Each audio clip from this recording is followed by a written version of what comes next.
Hello and welcome to Infamous, the audio podcast. This is Brandon or Mutilus on Discord. This is Parker, go by One Who Parks on Discord. This is Jeremy. Just Jeremy this week on also #/Discord or something. Discord. Go Discord. Discord. I was waiting. All right. Welcome back for another episode. Quick announcements. Parker, you're down to 2,598 more episodes. Boom. And I did check with your manager or your accountant or whatever, business advisor, and Probation he said, officer at this point. I think the words he used were, "You got yourself into this," something along those lines. I don't know. Yeah, I think he's washing his hands a little bit. Mm-hmm. Because I don't think he wants to be liable. He did give me the thumbs up when I was like, "So do you think that Aaron betting his episodes was legitimate?" He's like, "That seemed okay." Yeah. I think we're good there. So now that we're clear of all legal responsibility, we're going to move into the dark times.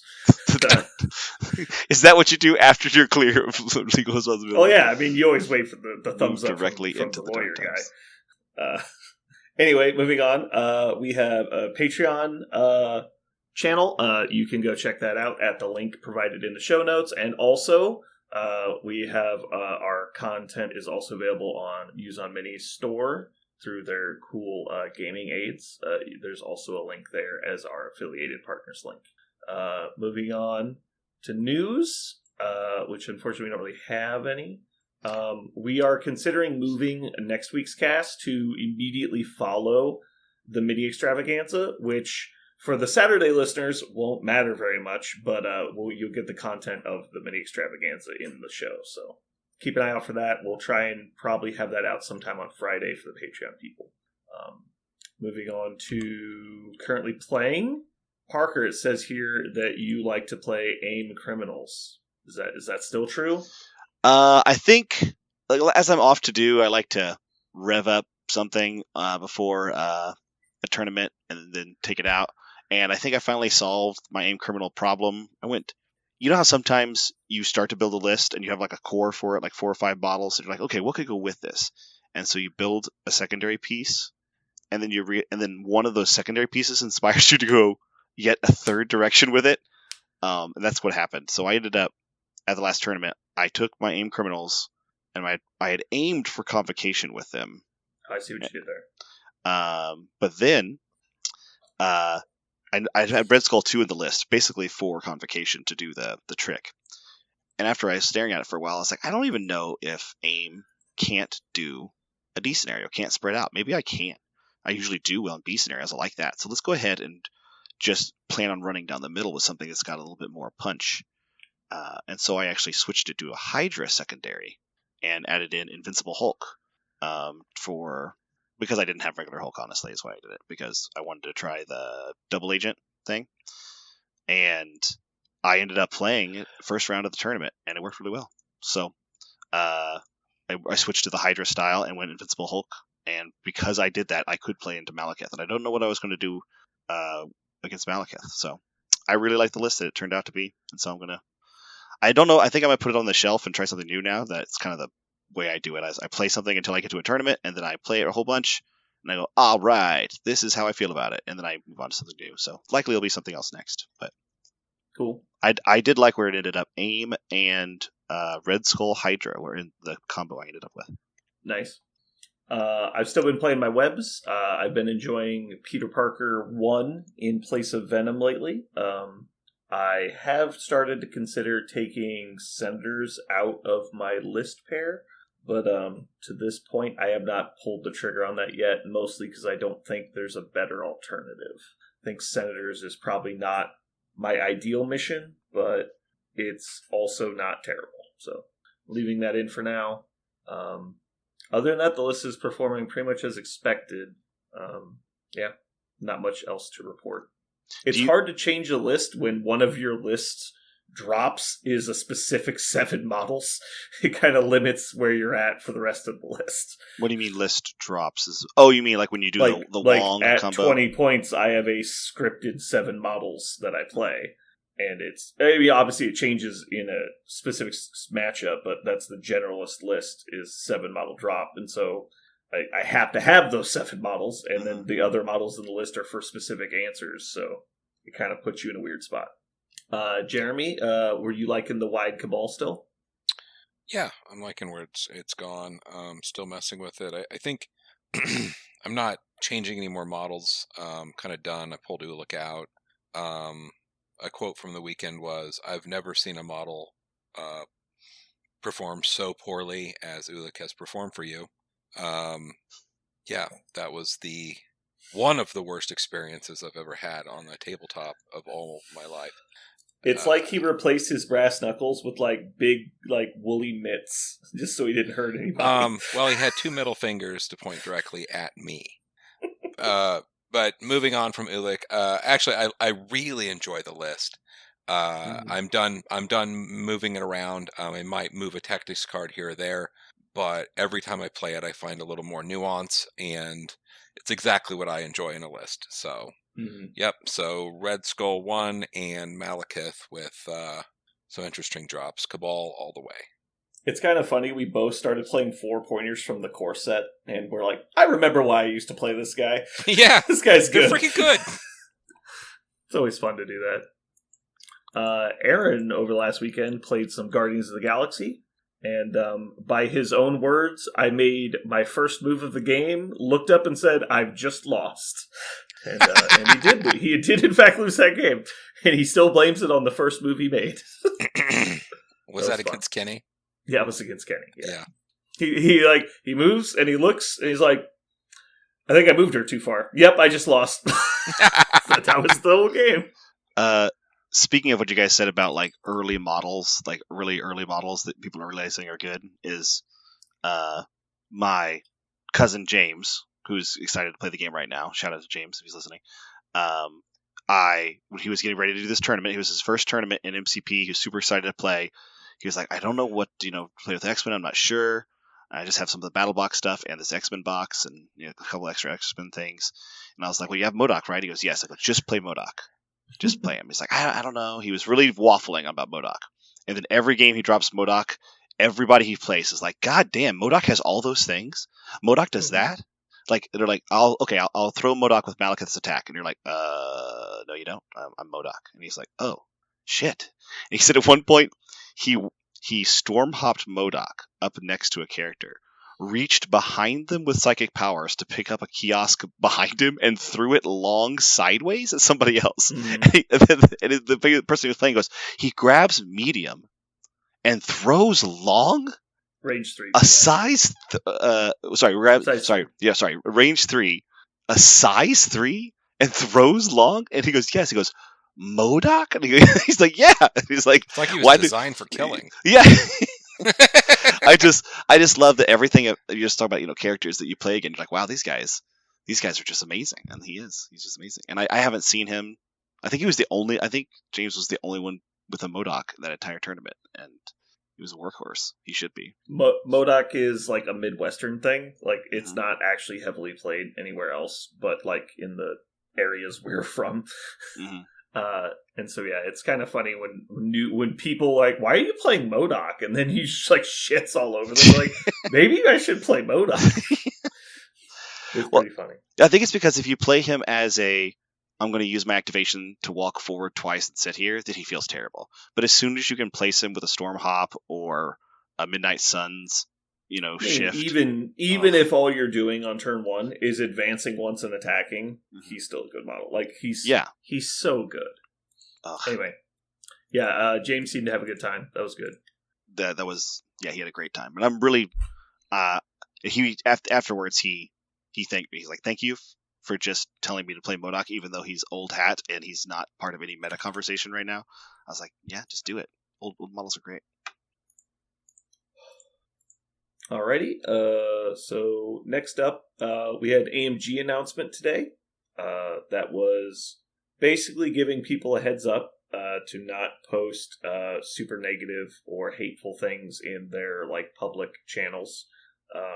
Did you guys read this? I did. Yes, I find it offensive that I am being censored.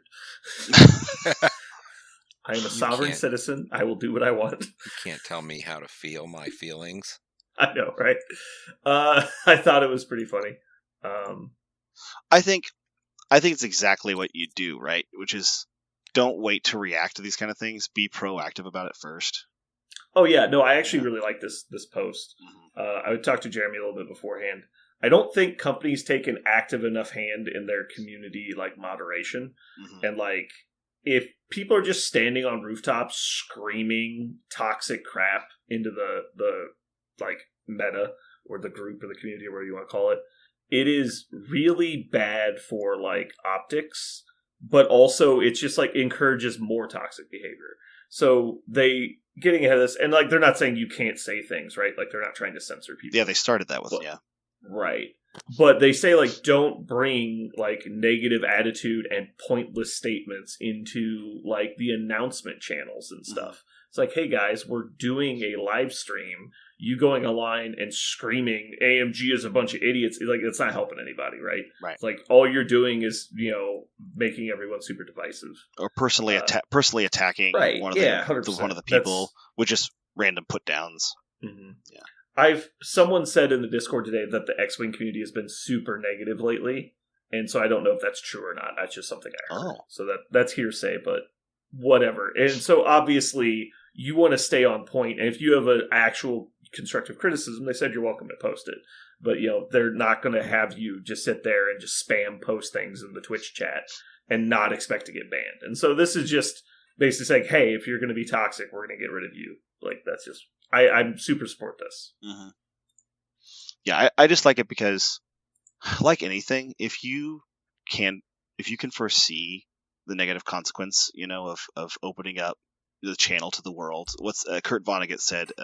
If you open up your window to the world, you'll get the flu, right? So if you know that's going to happen, if you're making a public forum that people feel the anonymity that they do on the internet because they can, type to a screen instead of a person's face, then making sure that everyone is aware, or rather, as best you can, making sure that you already have a stance. Because as soon as somebody goes on there and then you're like, you know what, we're going to go ahead and try to sanction you as best we can using our community tools, and that person goes, whoa, and gets all offended and gets very defensive about that. And you're like, well, I'm just using the app. You're like, no, we were really clear what our expectations were. Exactly. Yeah. So instead of them just saying they're letting toxic people encourage other people to be toxic, they're going to get rid of them, and now they don't have any, anything they can say about it because they were warned in advance. There were a few. I want to say I watched their last live stream, or at least half of it, and that was the core set box one. There were definitely a couple specific people posting not like threats or anything that I saw, but like just very not helpful comments. And it's like even though they're showing us something objectively good and something that's getting everyone excited about the game, and there's somebody in there going like, when are you going to fix Malekith? When are you going to, like, it's just like, and he's just spamming it. Like, dude, grow up. Like, you're not helping anybody. So it's just stuff like that. Like, you should expect to get kicked out of the channel. But yeah. Are you guys excited for next week? I am the same thing I always get, which is I always get pleasantly surprised whenever it actually happens. I'm not going to remember when it happens. I want to see Discord explode at some point next week, and I'm going to look at the news channel. I'm going to go, oh, hey, cool, and then I will stop whatever it is I'm doing and just stare at it for 45 minutes, however long it takes. But for some reason, I'm not one of those people who stands by and waits for the line to open or the thing to kick off. I don't do countdowns and that kind of stuff. But I do appreciate those people who do, because that's how I find out about these things. I do. I love you. Jeremy, out there. Are you excited? Of the things I am most excited about, I hope there's information about the new missions. That's what I would like to hear about. Of models. Do you think there's actually going to be new missions? Wasn't there something about changes or something? Like there was rumor of that? I don't know. So I think the rumor started because of the terminology because there's a crisis card box coming. But they showed one of the crisis cards, I believe, and it was exactly the same as the previous one. But the box says your new crisis cards. but that's just because they've never printed them before, I think. Mhm. And based on the box that I guess I can just pull it up real quick. They had something like new arrangement or something like that. Well, the new cards are different format.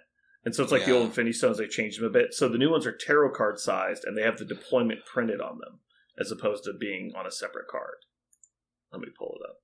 I read it, and I was like, well, this could be interpreted several different ways. Crisis Card Pack 2023.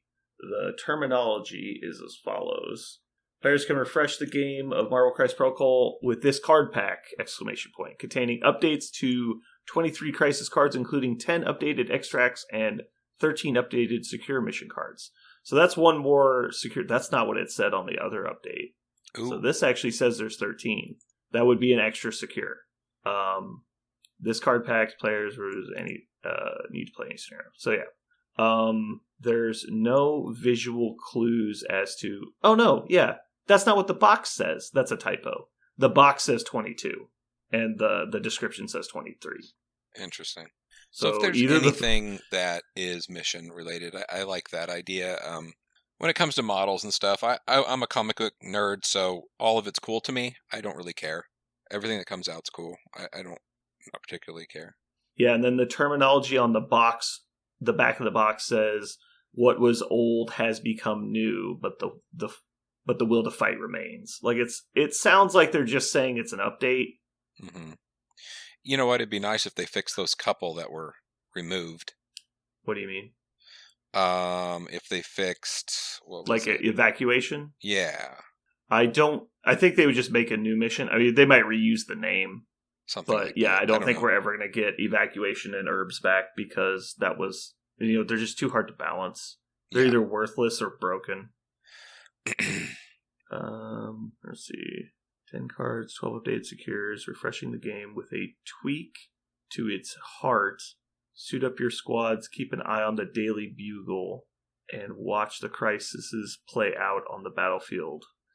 Man, I don't know. I think it's just going to be the official printing of the mission cards. I don't think it's going to be actual new missions. I'd be really surprised if it was all new missions. And if it is all new missions, we'll talk about that later. Then I don't want to get that upset on the podcast. Anyway. Not right now. It's been a good day. It's been a good day. But also, I had a question for you guys. Have you seen the new maneuver tools? Excuse me? There's new maneuver tools in the new core set. They're different. No. Parker, are you aware of this? No. How so? I'm going to post a picture for you guys in the Discord channel so you can see them.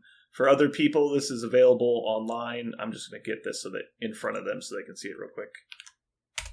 Okay. So in the podcast channel, I posted it. The only difference that I can see is obviously that one end is flat and one end is curved to fit into the base. Oh.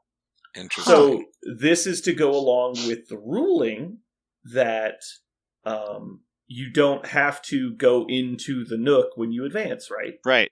Like that. So to go along with that, so instead of moving to the nubs, you just move to the end of the stick, right? That makes sense. It just simplifies the whole process, makes it more obvious for other people. Mm-hmm. So the problem I have with that is pushes don't allow you to go to the nubs. Only advances do. You guys with me there? Yeah. So pushes. So if I was to push you, nubs. Right. No. So if I was to push you with a short tool, at the end of the push, you must be locked into the template, right? Yeah, but you can't be. Well, now if there's flat, there's nowhere to lock in. So now you have to just eyeball where is in the middle of the flat edge. Did you have to lock in when you push? Yes, you must. It's part of the rules. Because only on an advance can you end touching any part of the template. On a push or a throw, you advance along the center of the template until you hit something or reach the end of the template, which is the lock-in space. Now, it's a really small little thing for a lot of people. The problem is this actually increases the distance at which you can throw people. So it's only by an eighth of an inch, but an eighth of an inch adds up over time, which isn't, again, it's not huge. It's a little thing. But the thing I actually have a problem with, I don't actually care how far the throw is, as long as we're all on the same page on to which part where we're throwing to. But because it's a flat end, we're going to argue about over if you're locked into the template or not. So like there's a lot of times where you're throwing people and you're like barely getting past something.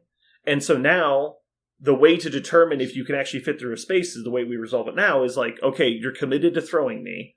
Place another base in the end of the template, and then either draw a line or get down and look to see if anything's in between the bases. And see if there's a straight line between the bases or not. Mm-hmm.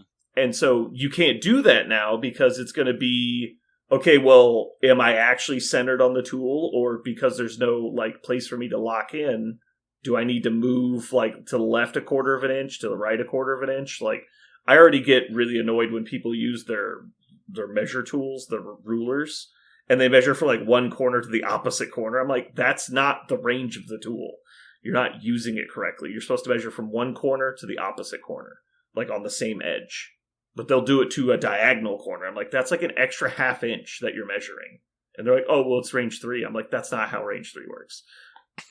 I get annoyed by it. Because I'm like, if you don't need the extra range, then stop doing it. But they still do it. Yeah, that's odd that they changed it. It's almost like they just forgot that it isn't that way with pushes. Or they want to unify it. And maybe they'll update it in the rulebook when they do that. Maybe they'll make an announcement about it tomorrow or next week. I don't know. Mm-hmm. But I'm I just not noticed painting that another set. yesterday. That's all I know. Well, you are going to have to. Well, you don't have to paint it. You're going to have to use it. How am I going to get those? They sell them separately, but also they're in the core set. Oh, man. The rulers are exactly the same, though. Man, I'm so excited for this core set. There's so many things to do. I'm also excited.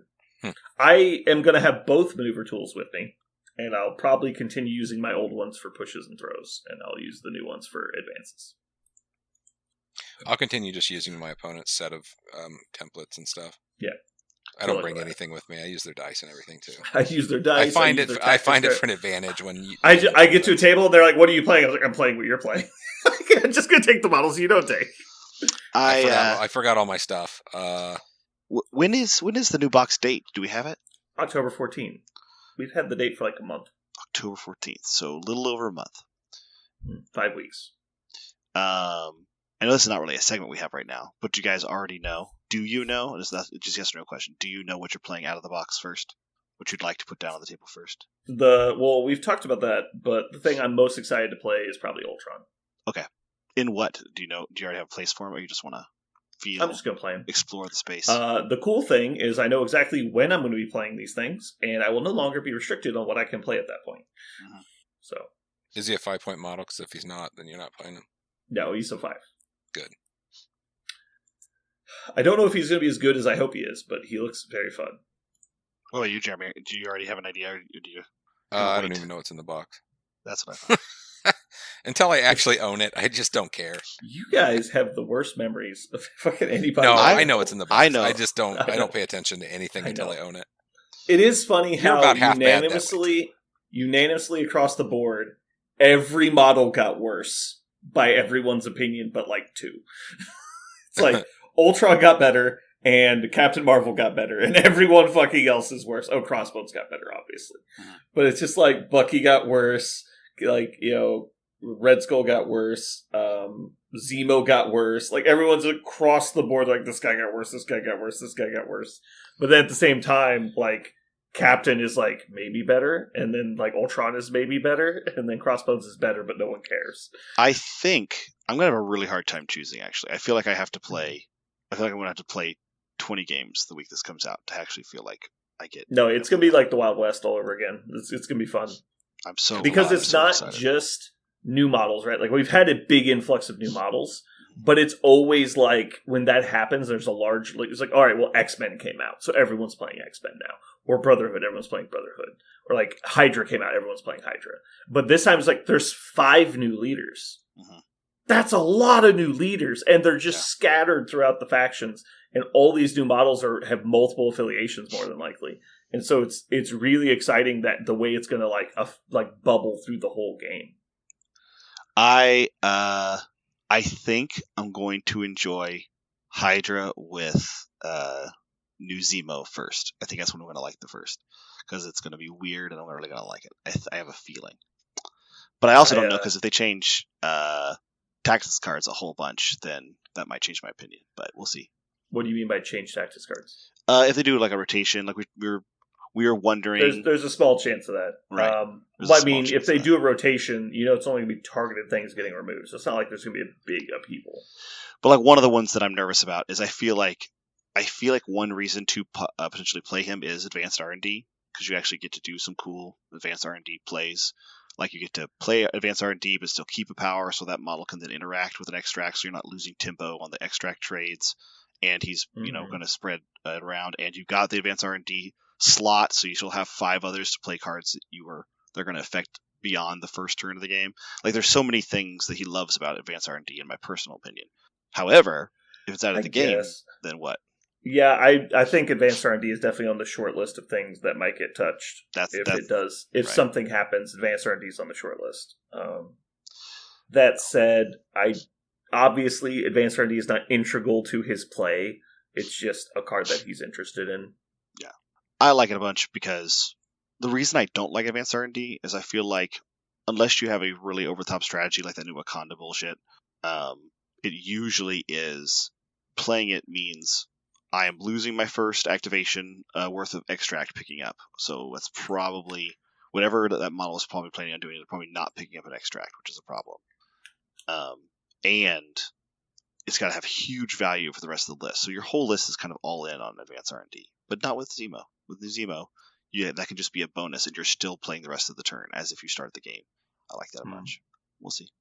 I hate advanced R&D. I think it's one of the worst mechanics in the entire game. And I think it should be banned. Notice I didn't end the phrase with, what do you think about it, Brandon? Because I know that you really don't appreciate it. I have a platform. I'm going to say what I think. I know. And you're welcome to do it. You can't censor me.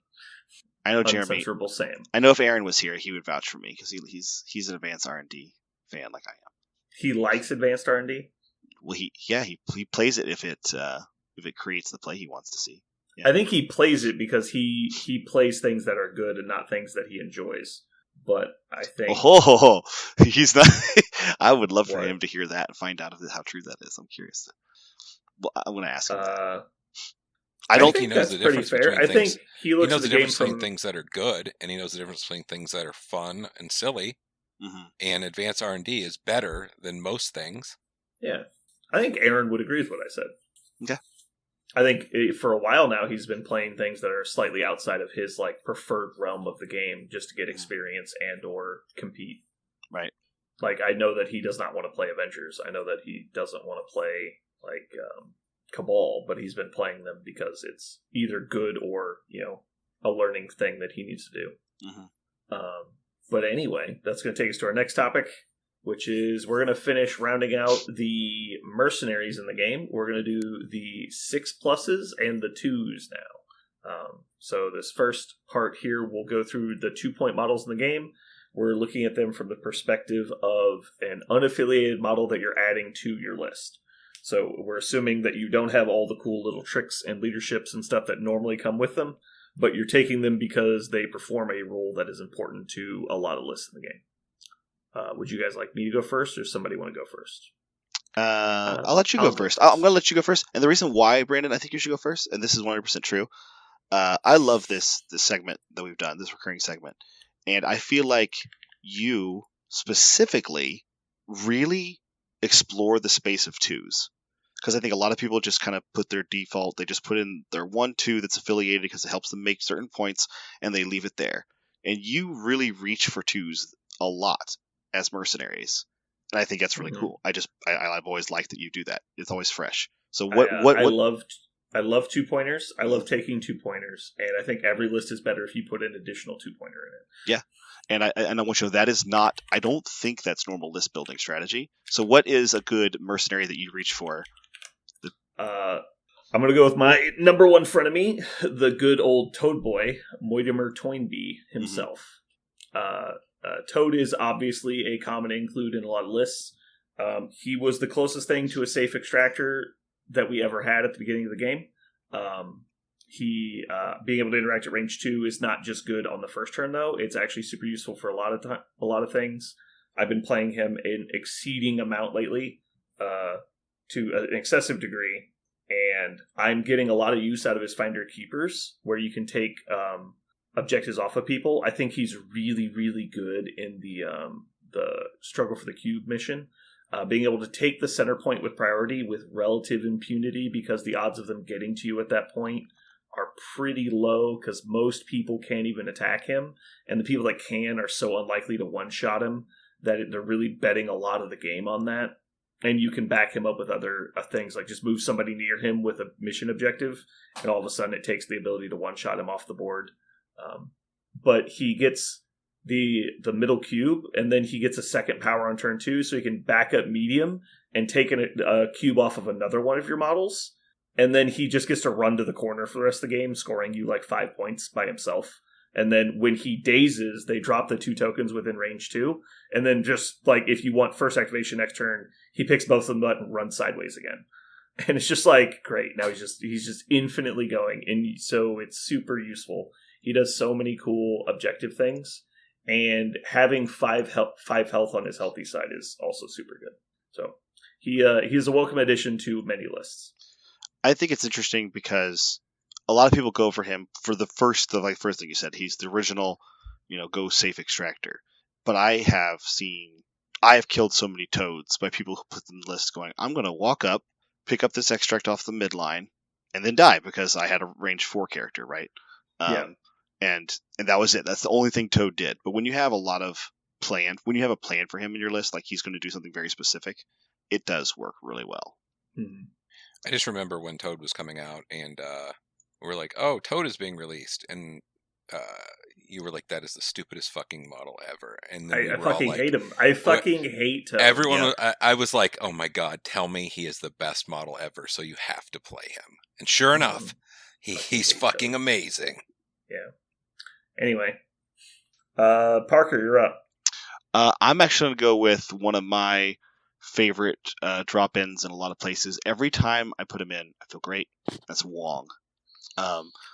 Whenever you see Wong, you think like, oh wow, how is he ever going to contribute, a damage? Toad might contribute a damage, right? But Wong's unlikely to do so, and so you think that's not going to be what you want. But every time he heals someone, or he at range 3, removes a stagger from somebody who they thought was staggered and disposed of, and you're just like, nope, that guy way over there, they're actually not staggered anymore. It just feels so good. Also, his package is great.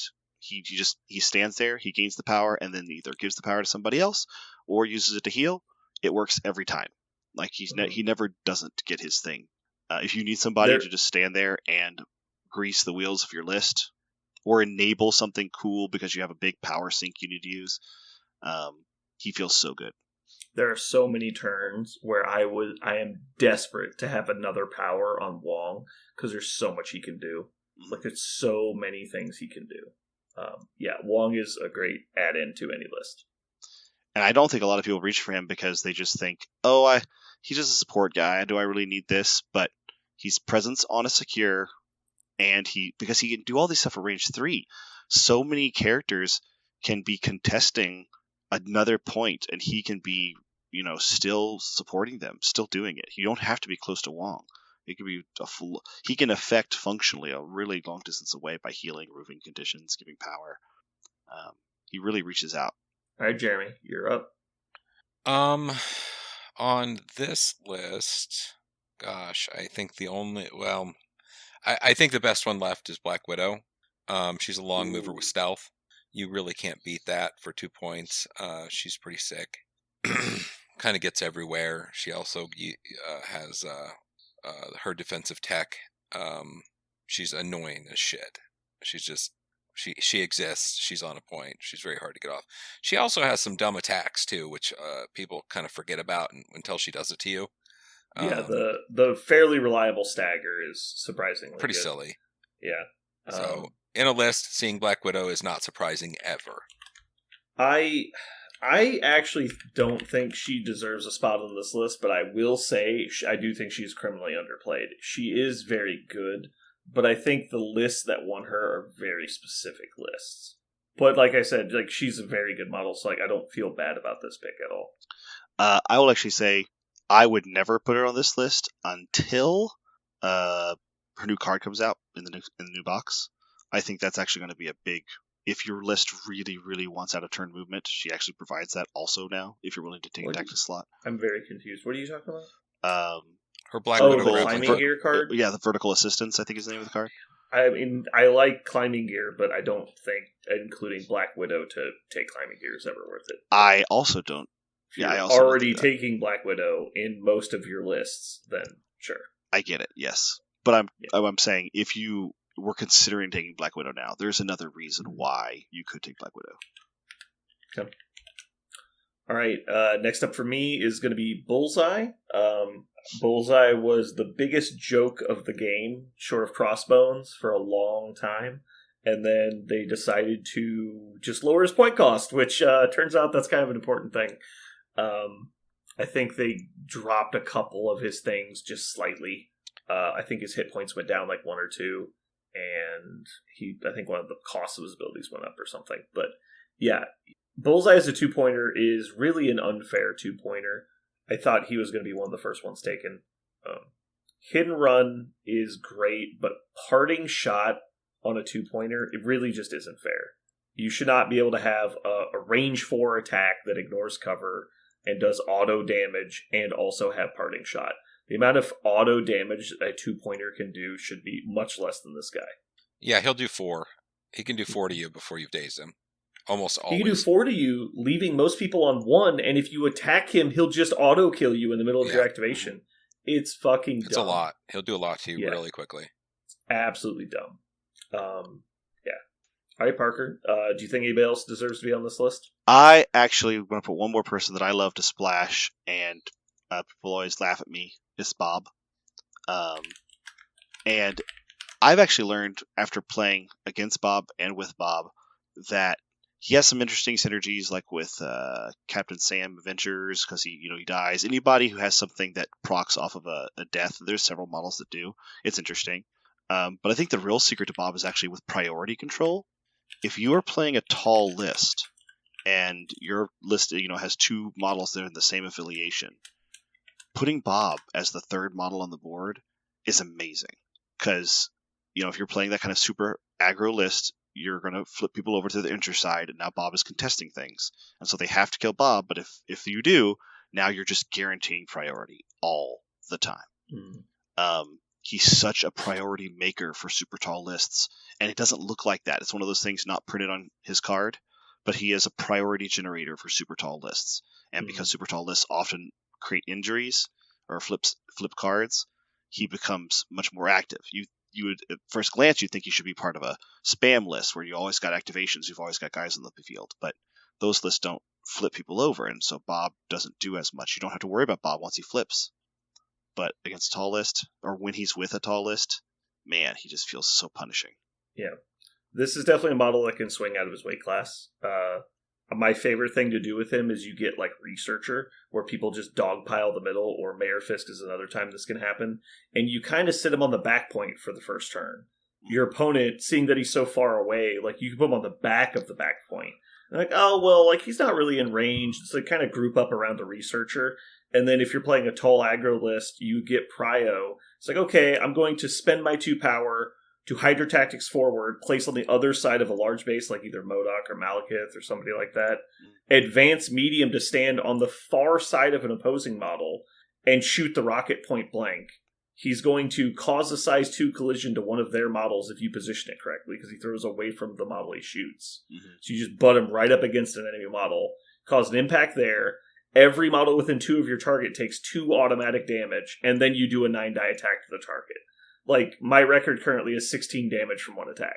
And it's not like I got 16 hits. I dealt 16 damage placed on cards, not counting overkill damage. Yep. It was just like, okay, well, this game's over because a 2-pointer took their activation. It's just silly. And then on the off chance you're playing Cabal with him, which I know we're talking about in Cabal, but like Dark Rain plus the Rocket is really scary. But for me, it's about the endless model, right? The model will always be there, causing problems. Then also being able to do auto damage with the Rocket is huge. I don't even care about the 9-dice attack. I'm like, oh, I can just point at somebody and do 2 damage to his buddies. That's great. Jeremy, do you have a final pick, or are we good here? I think we're good. Okay. I think all of the 2s are actually in a pretty good spot. There's no 2s that you like are never going to consider playing, which is pretty good about the point slot. But I don't think the other ones are really considered out of affiliation, and probably rightfully so. Mm-hmm. Honorable mention, Okoye. Okoye is probably the only other one that's really even close. And she got, and that one of the funny things about her is since she was quote unquote nerfed, like the main reason you take Okoye is none of the things she actually got nerfed for, but she lost a lot of her way over the top offensive potential. But she still is, a premier protector if you just want to drop a protector in your list to stop something important. So she is super good. Yeah. And to be fair, the problem wasn't that she was bodyguarding. The problem was that she was bodyguarding and was a good model in addition to that. Right. She was killing things like way out of cyber weight class because they gave her too much with the flurry, the easy proc on the flurry, and the rerolls on offense. Things, yeah. So many things. Anyway, so that's our 2-point mercenaries, and now we're going to move into the 6+ point mercenaries. Same concept here. So I'll go first. I guess I'll take. We'll go with Hulk. Just Hulk is just so old school, tried and true. Everyone used to splash Hulk. It's definitely become less of a thing lately, but he's the cheapest model that can just point and click throw size 4s every turn. Yeah, it's kind of interesting that he is he is one of the most premier control pieces in the game because he lasts too long to just be burnt down. You need 2 turns usually, unless you have a very certain, over the top aggro build. So he'll need 2 turns usually, and so you can always count on him to control until somebody does try to kill him, and then he might go off, like his dice might just nuke things. But I think it's so fascinating that they made a model that is a control model until he's not. Because some models you can just go, well, if Hulk never attacks, then I'll be fine. Well, not really. If Hulk never attacks, he'll still wreck your game because he'll throw something. I mean, there's a Hydra tactic literally for that, right? He just is unstoppable throw man until you finally want to attack. Mm-hmm. Also, Hulk gets better in almost every affiliation he's in. Like, he uses everybody's stuff. Like, that's whatever. True. Whatever leadership you have, he's like, awesome. Yeah, it's better wash through a 6-point model. Yeah, awesome. That is interesting. You're right. There's not a single affiliate leadership that he's like, nope, couldn't use that. Mm-hmm. Yeah. All right, Parker, you're up. I'm actually gonna go. This one's kind of hard, I feel. So I just want to say this real quick. It's funny that like a year ago we were complaining about how 6-point models were too prevalent in the game. Mm-hmm. And I think 6-point models are utilized less now than ever before. Yeah. Literally ever. Yeah. Because Hulk was basically week 1. And then he got kind of poo-pooed for a while. And then the next one we saw was Thanos. Thanos was only like a month or 2 later. And Thanos was prevalent for like 2 solid years. And then in there we picked up, what's his name? Magneto, and She-Hulk was in there too. And so like we've had a nonstop run of 6-pointers. 6-pointers have never been at a lower value than they are right now, which is just funny from what everyone thought the game was going to a year ago. I'm actually going to go with the opposite of my Bob pick. If Bob is really strong for tall lists, CGR should be a serious consideration for anything wide. Cosmic Ghost Rider is super strong as long as you can get lots of bodies around him, so you're not too worried that your 6-point model can't contest or pick up extracts. Because his Got Your Back is going to be proccing, he's going to be doing just buckets of damage, and he survives a little bit too long to be counted on to remove him easily, and he doesn't really need to be damaged to turn on, right? You're not trying to rope a dope. He's on all the time. His powers, everything is on all the time. As long as you have models around him that can continue to play the game while he's murdering stuff, he feels really good. I think anyone who's planning on playing 4 models every time they put a list down should consider CGR as their 5th. Or their 3rd. I think Or he can be an E-list, honestly. I don't think he can be in any list. I don't like him in tall, actually. But yeah. He definitely works in tall lists, but I think the problem he runs into is if you are in a tall list that isn't specifically oriented around killing people is the problem. Mm-hmm. Like, obviously, anytime you include Cosmic Ghost Rider in a list, you have to be all in on dazing people. Maybe not taking them off the board, but you need to be in and flipping people over. Because if you're not flipping people over, you're losing the game on points. Sure. And so, like, you can put Hulk in a list and have a very different outcome than putting Cosmic Ghost Rider in a list. Mm-hmm. And that's the problem, is everyone thought Hulk was the killy model in the original game. And he wasn't. He was the control model. Mm-hmm. And so when you're moving to a model that has control elements, I feel like people get so bogged down on that, they forget that he's just here to kill people. And so there are lists he doesn't synergize super well with, but he is very strong. I think if you're playing a bunch of 4-pointers, like you're planning on playing like 2 4-pointers, I think he really struggles to make it, because you're only going to have like 3 models on the board. And if there's a 4-pointer, a 5-pointer in him, that's 15 points, I know, but that feels like a terrible 15 points. I would much rather see, at least 4 other models with him. But there are tons of factions that could do that. So yeah, obviously it takes more list building than just dropping him in, but he's good. Jeremy, you're up. Well, I'll give you we'll go with the big guy Thanos, the one who's actually better in every list that is not his own affiliation. How dare you? I know. You son of a bitch. Hey, AMG told us not to play Black Order anymore, so we stopped. Now we play Guardians. Yup. I don't know if you want to talk about what he does. It's pretty obvious at this point. I think that we don't need to. Yeah, move on. Don't tell anyone who doesn't know already. Yeah. It's one of Thanos. I will just say this. I will just say this. He's another one of those guys that almost every affiliation in the game is going to tilt him. He's already tilted, and that tilts him even more.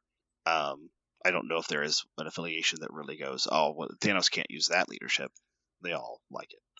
But in every game I've ever played, you can always tell the models that are broken, because they're the models that have been nerfed 3 times and they're still played. Yeah. Anyway, let's see here. I'm going to take the low-hanging fruit, in my opinion, as what's left. I'm curious what you guys are going to say after me. I'm going to take Malekith. Malekith, while being very prevalent in his own affiliation, lots of people for a while now have been splashing him outside of that. It's just become less popular. Taking Malekith in Midnight Suns is really popular right now. Taking Malekith in Shield's really popular right now. Malekith in Guardians was popular for a short period. Malekith in Asgard was actually popular for a little while too. Yeah.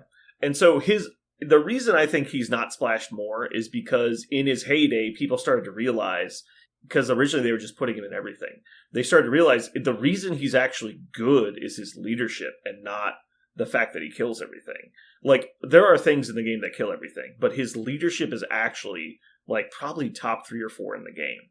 And when you combine that with perfect synergy, because it's doing exactly what you fucking want to do anyway, and it's fixing all of the problems you have with doing that shit anyway. Like, oh, I was just a little short of power. I was just a little out of position. Oh, I need a little bit more health.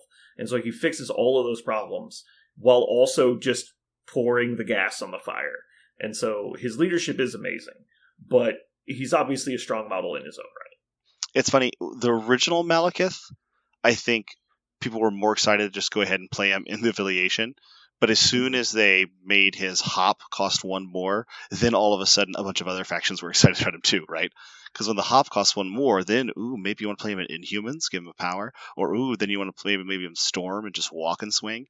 Like, there's a bunch of things that actually happen to him because people wanted to allow him to activate with 1 less power, or to gain power, or somehow, So there's so many power mechanics factions, and all of them looked at Malekith a little bit harder after the nerf, which I think is interesting. Post-nerf Malekith, I think, is more exciting to see outside of his faction, as much as his faction is awesome. I don't think anything you guys are saying is wrong. I don't disagree. You're up, Parker. Okay, I'm gonna go with Now remember, you can pass. Yeah.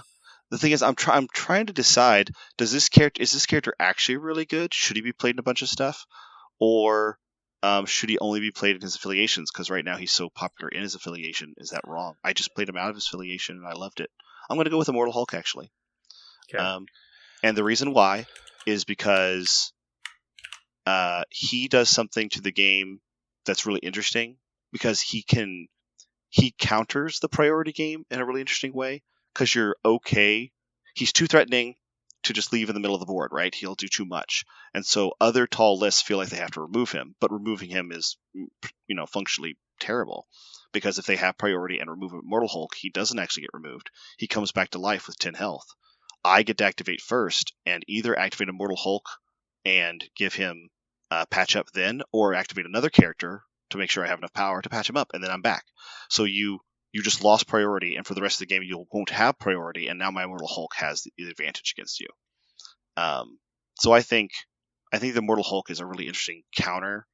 Yes, you can play characters like Okoye to take those big hits, or you can play Immortal Hulk and try to play that priority game with your affiliation. That's what I did this weekend, and I think it's worth considering. So I disagree with part of your idea there. Obviously the overarching idea is correct, but just in that example, if your opponent already had priority, all they have to do is not give up priority. Because I agree with you, this model completely wrecks the way the game normally works. Mm-hmm. But it's all about, can you daze him and still have prio? And so if your opponent doesn't understand that, then yeah, you're going to just win the game. If they're attacking Immortal Hulk and don't understand how to actually kill him, then yeah, it's like a free win. Which is why I think he needs to be on this list. Aaron believes that he is only good in his own faction, but I think he doesn't understand how frustrating it is to play against him and not understand like the actual way to get him off the table, or have the ability to, because it's not even a decision you get to make. It's not like a line of play you can make that will fix the problem. You have to also be playing a very specific list first, which is why I hate him, because you can just play against him, and the correct answer is I can't attack him ever. There's no point in ever putting a single attack into him for a reason that is to deal damage. Now, maybe you're making an attack against him because it auto-staggers or something, and that makes sense.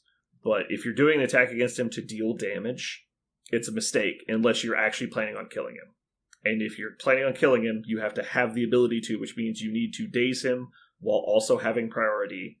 And assuming that you've done all of this, you still have to not roll bad on that one turn you get to actually kill him. And right. If you do roll bad, you actually lose the game, because you've invested 2 entire rounds of resources into accomplishing a goal that you failed to accomplish. And it's not just that you failed, you are completely back at 0. Yep. And I absolutely hate it. This model makes me wish Patch Up would be banned. Yeah, and I think if you are, I think you have to want to play that game. You have to have a reason why that game is a really good idea for you. Like you're like, okay, this is going to be good in this situation because my opponent specifically doesn't have the thing they need to deal with it.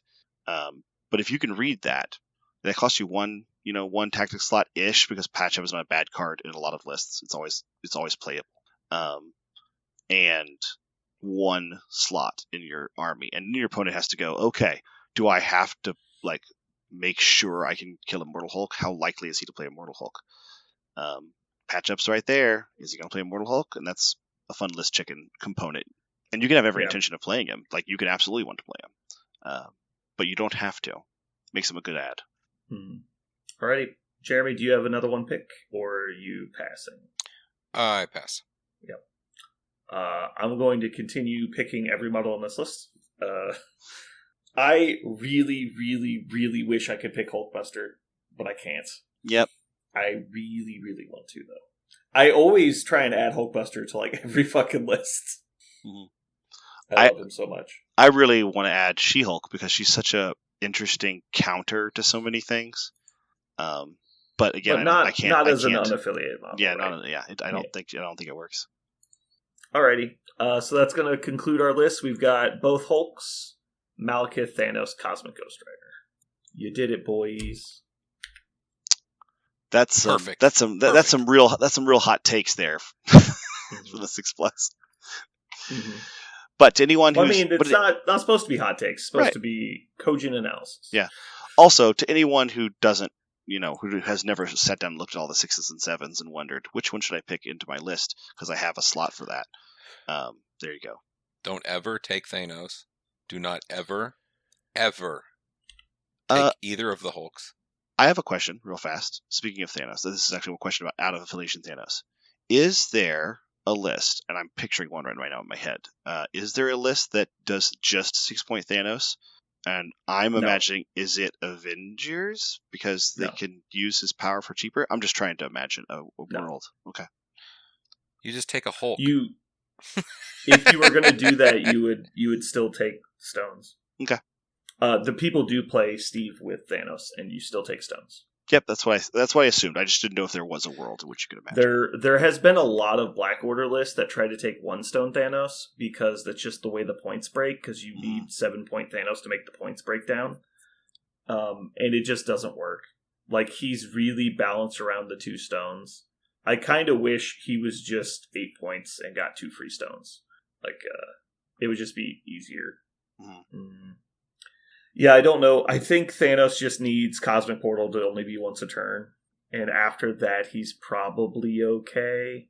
Yeah, I don't know that Thanos is really broken. A lot of the lists that he gets played in nowadays are really just strong lists on their own merit. And that have Thanos as just a super kicker. Because it's better than the other 8 points they would have spent. But yeah, I think everything on this list is pretty valuable. You should be considering this stuff. I mean, I doubt we're breaking the world with this, but it's good to talk about. I think people overlook Wong, and I think they're wrong to do so. Yes, that's the Wong choice. Jesus the Wong Christ. I think 2s now are getting overlooked because of Red Skull 2. It's hard to take a 2 when you can take a 5 that comes with a free 2, essentially, for the same things. I could not disagree with that more. Having a grunt on the table makes me want to take 2-point model so much more. Like, I love having Red Skull 2, Bob, and the grunt, and it's just like, which one's which? Which one's which? I got all the little green guys, and just running in a circle. So that's great. Even better, but yeah, it's hard to not just grab Red Skull and be like, I have a 3-point nuclear cannon that comes with the guy who stands on points. So yeah, 2-pointers are not as prevalent as they used to be. And I think it's a Red Skull 2 issue. I think that he came out and changed everything. That's interesting. I've never looked at it that way. Because you're basically saying instead of taking a 2 and a 3, you take Red Skull. Yep. And I think, in my mind, that's still just taking a 5-pointer. But I understand where you're coming from, and I don't hate that point of view. He's definitely, because I mean, I even look at it like he's definitely not a 4-point model. So what do you get, a 1-point model? No, it's a 3-point and a 2. Obviously, it just feels good. Obviously, it feels better. He's strong, but you're trying to equate it into like terms of effectiveness. Yeah, but it is a 5-point package, right? Sure. Like, so yeah. Instead, I just don't look at it that way. And I keep priority because that's how I like to play. I mean, that's the big really part is because it is taking a 5-point model because it is 1 activation, and yeah, so it's very, very strong. I also like your idea of why not take Bob? Then you've got a recurring model and also a model that doesn't die. Yeah. Like, it's so frustrating if you're in a mission where it's like, okay, I really need to start scoring some points. Or I'm playing like a big toll list, but really I've got like these 2 ablative models. Because, what is it? It's 7 points plus 5 points is 12. So you can do, is it 19? Yeah, at 19 you can do MODOK, Red Skull, Malekith, Bob. And that list is just gross. Because you're actually physically 5 wide at 19, which is about average. But you've got 2 5s and a 7 on the board.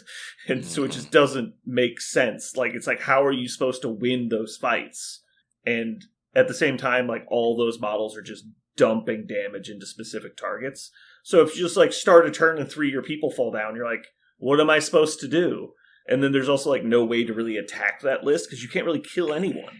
Like, Red Skull 2 is the easiest to kill, and he's standing in the back. Like, whatever. I say... I found that more common than not these days. Red Skull 2 is the victim. You're like, oh my god, what are we doing? Well, you have to play him defensively, right? You have to make them work to get him. Yeah. Because, like, I leadership trigger him away. He can advance away with his own trigger. Like, he can get pretty far away from the closest person. And so they're, like, having to get up and go get him. And then by the time they waste all those activations getting to him, it's like, okay, like, you're still dead. I will say the whole grunt thing making twos feel worse is real. I don't know if other people felt this way, but like in Shield, I don't want to play Black Widow in Shield, 2-point Black Widow, because I feel like I'm already playing my go pick up an extract character and spending 2 points on her. I feel like it would be better if I found a way to upgrade it by 1. Like playing a 4 and a 2 does not feel as good as 2 of their 3s because their 3s are so bonkers. I don't know. I mean, this is all very specific about like a game state, right? Like if you're playing cubes, then yeah, you want both. But if you're playing, researcher, you don't want either. Like it just depends, right? Like you're gonna. The important thing is that you have access to the ability or the kit or the tools that model brings for when you need it. And it's not about like your wantingness to play them at the same time. That's determined by the matchup. I was more commenting on why I feel that it feels like 2s are less valued, or at least show up less, maybe. And if you feel that way, maybe it's due to the fact that there are grunts around. Grunts could be pushing people away from 2s, maybe a little bit. But I mean, like you said, I think that's not.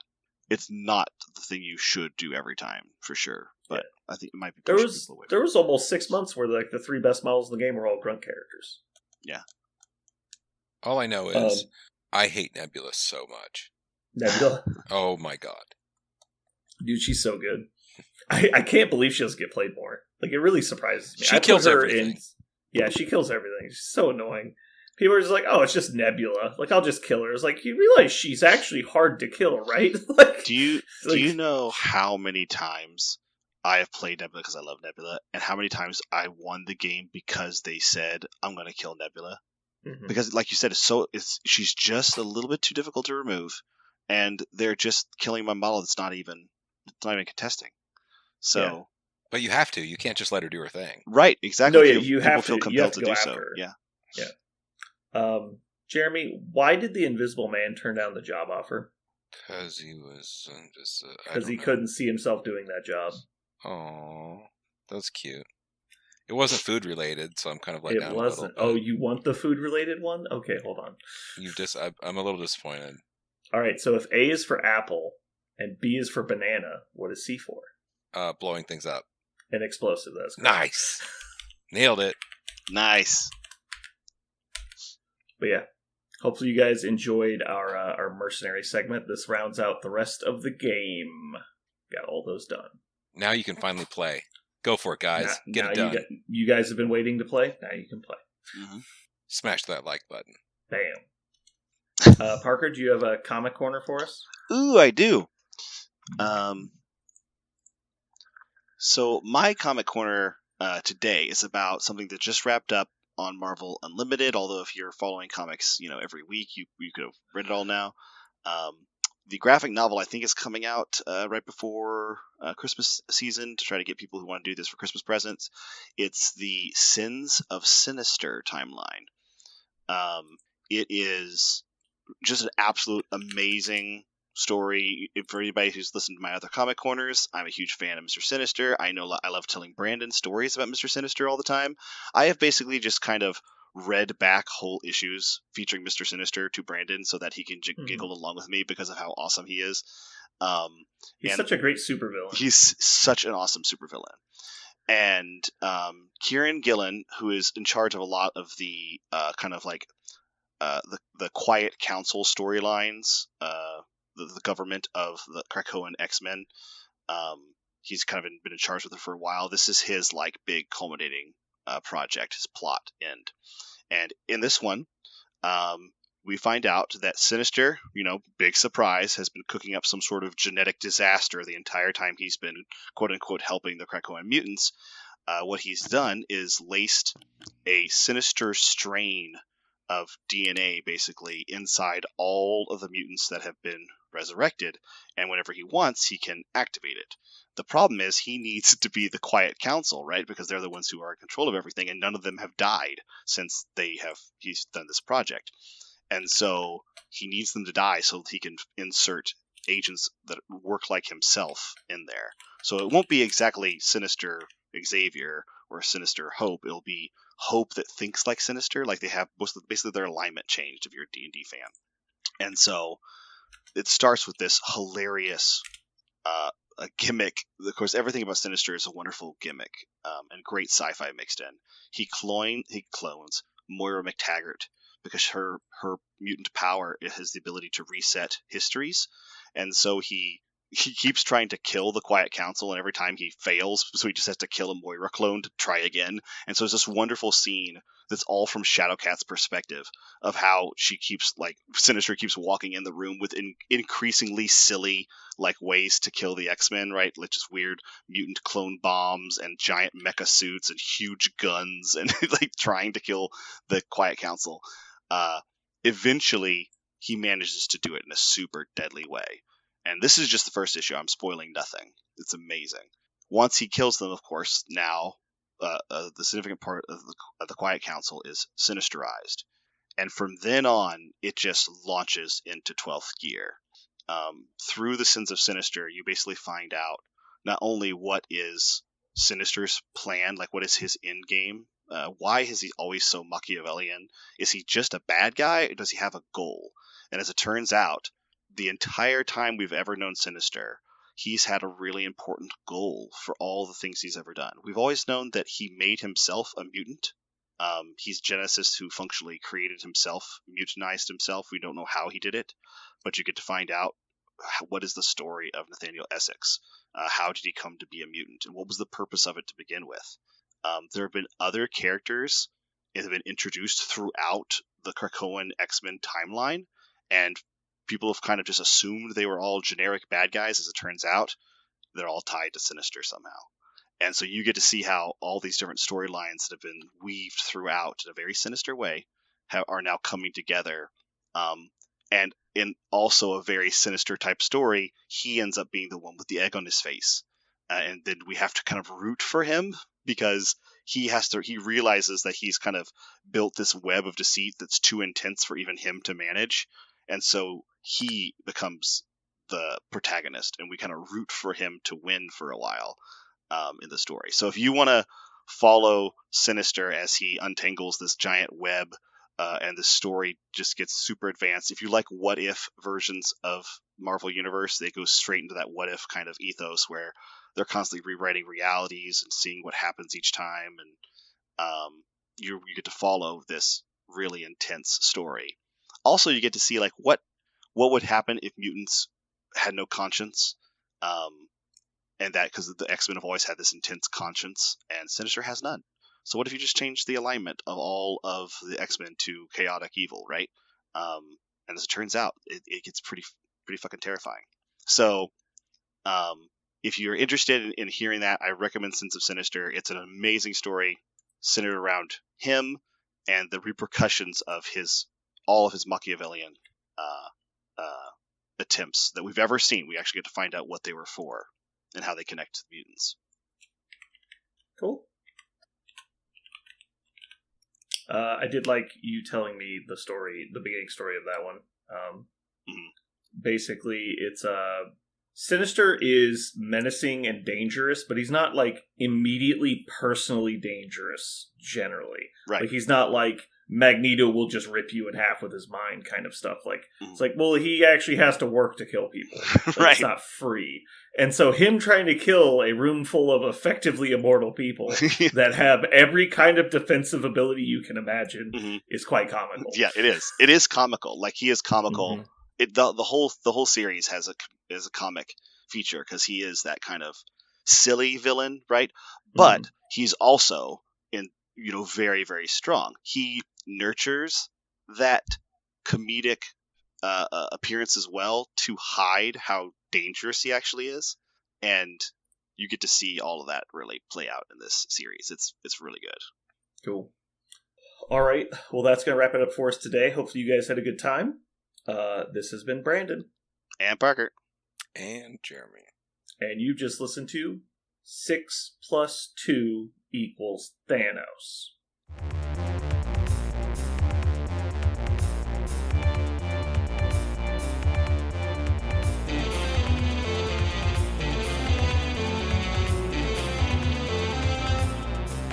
So what are we going to call this thing? I got it. Okay. Incredible, new, fantastic, astonishing, mighty, original, uncanny, sensational podcast. I'm just going to put down infamous.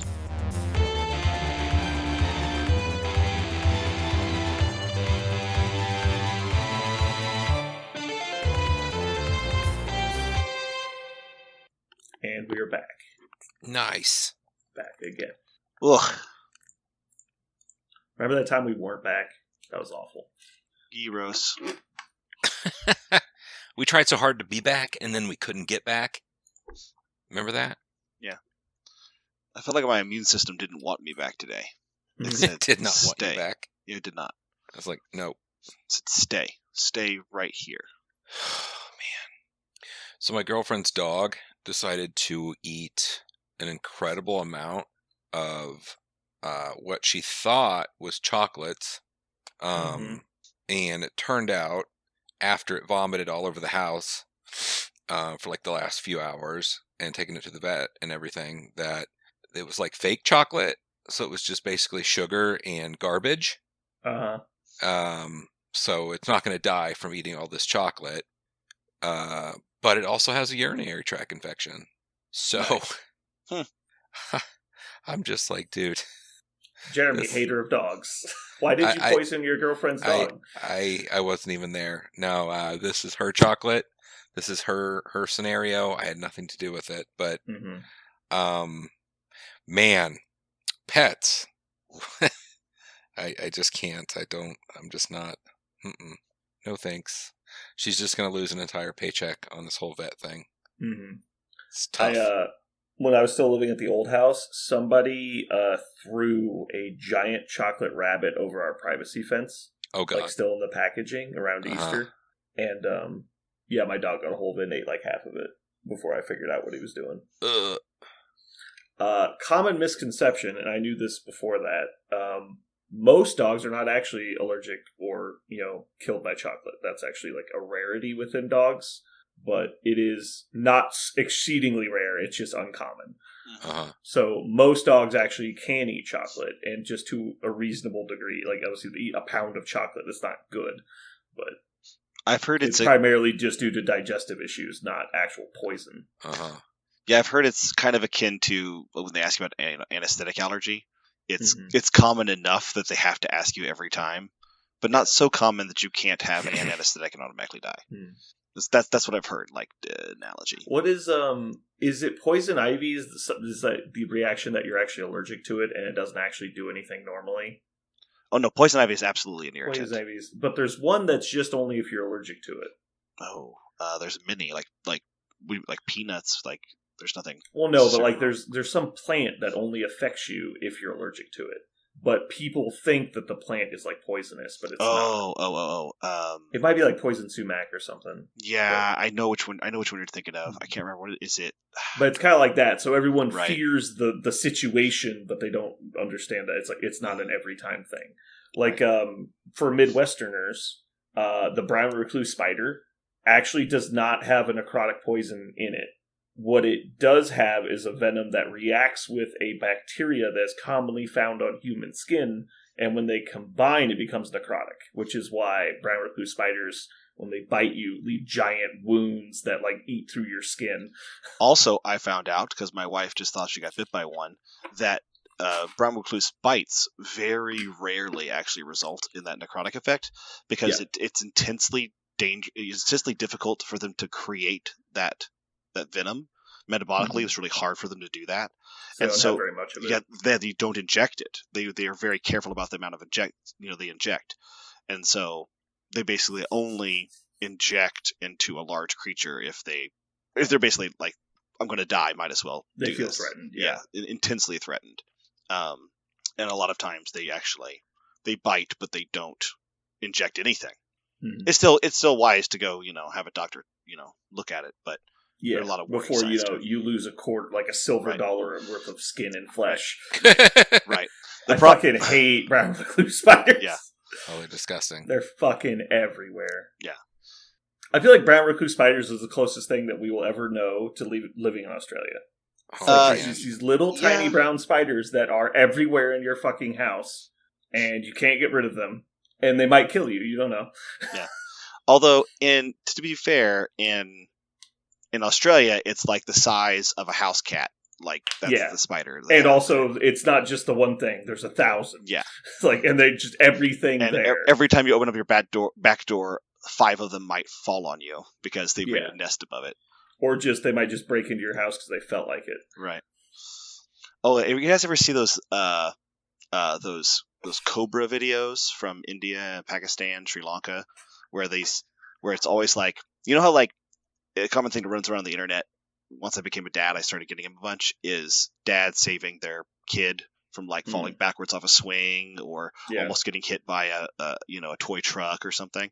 And there's some now that it's in India, dads saving their children from cobras because the cobras are so intense there, and the cobras just wander into like garages that are open. So the kids are just like playing in their garage, like regular like house, and all of a sudden a cobra just shows up, and the dad's like runs and grabs the kid away from the cobra. Now the cobra's not necessarily gonna hurt the kid, not necessarily, but it's just it slithers into the garage. They have an intense problem because they did exactly the opposite of the thing they should have done with the cobras, which is they thought, well, we need to, the cobras are out in the wilderness, so we need to make sure to bring all the stuff as we can close into the metropolitan centers, and so they bring in like food stores and a lot of crops and things close to them. But that's where the rats come, and the snakes follow the rats, and so like they have really intense populations of cobras in city centers in some areas of southern Asia.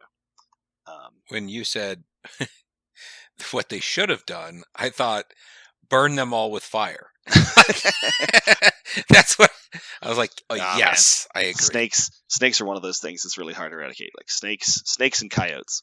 You can't. That reminds me of there's 2 times in recorded human history that militaries have taken action against an animal.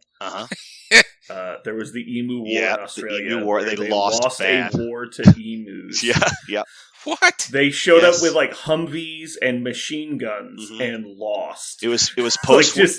Yeah. It was you post can World go War online and read the guy in charge's report back. He's like, they were using flanking maneuvers and evasive action, and they swarmed us and they had to retreat. Yeah.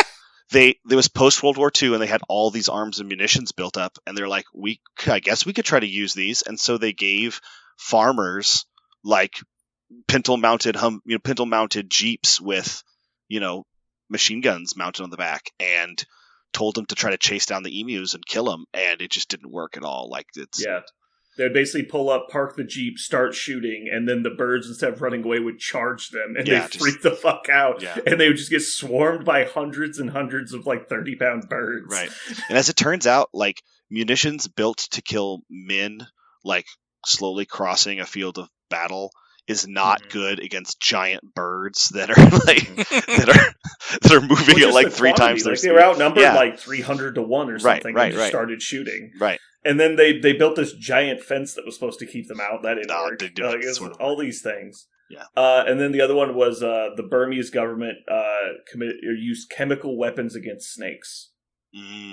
They dropped because they have something like if you take the estimated number of snakes divided by the square footage of the country, they expect that they have about 1.3 snakes per yard in the country.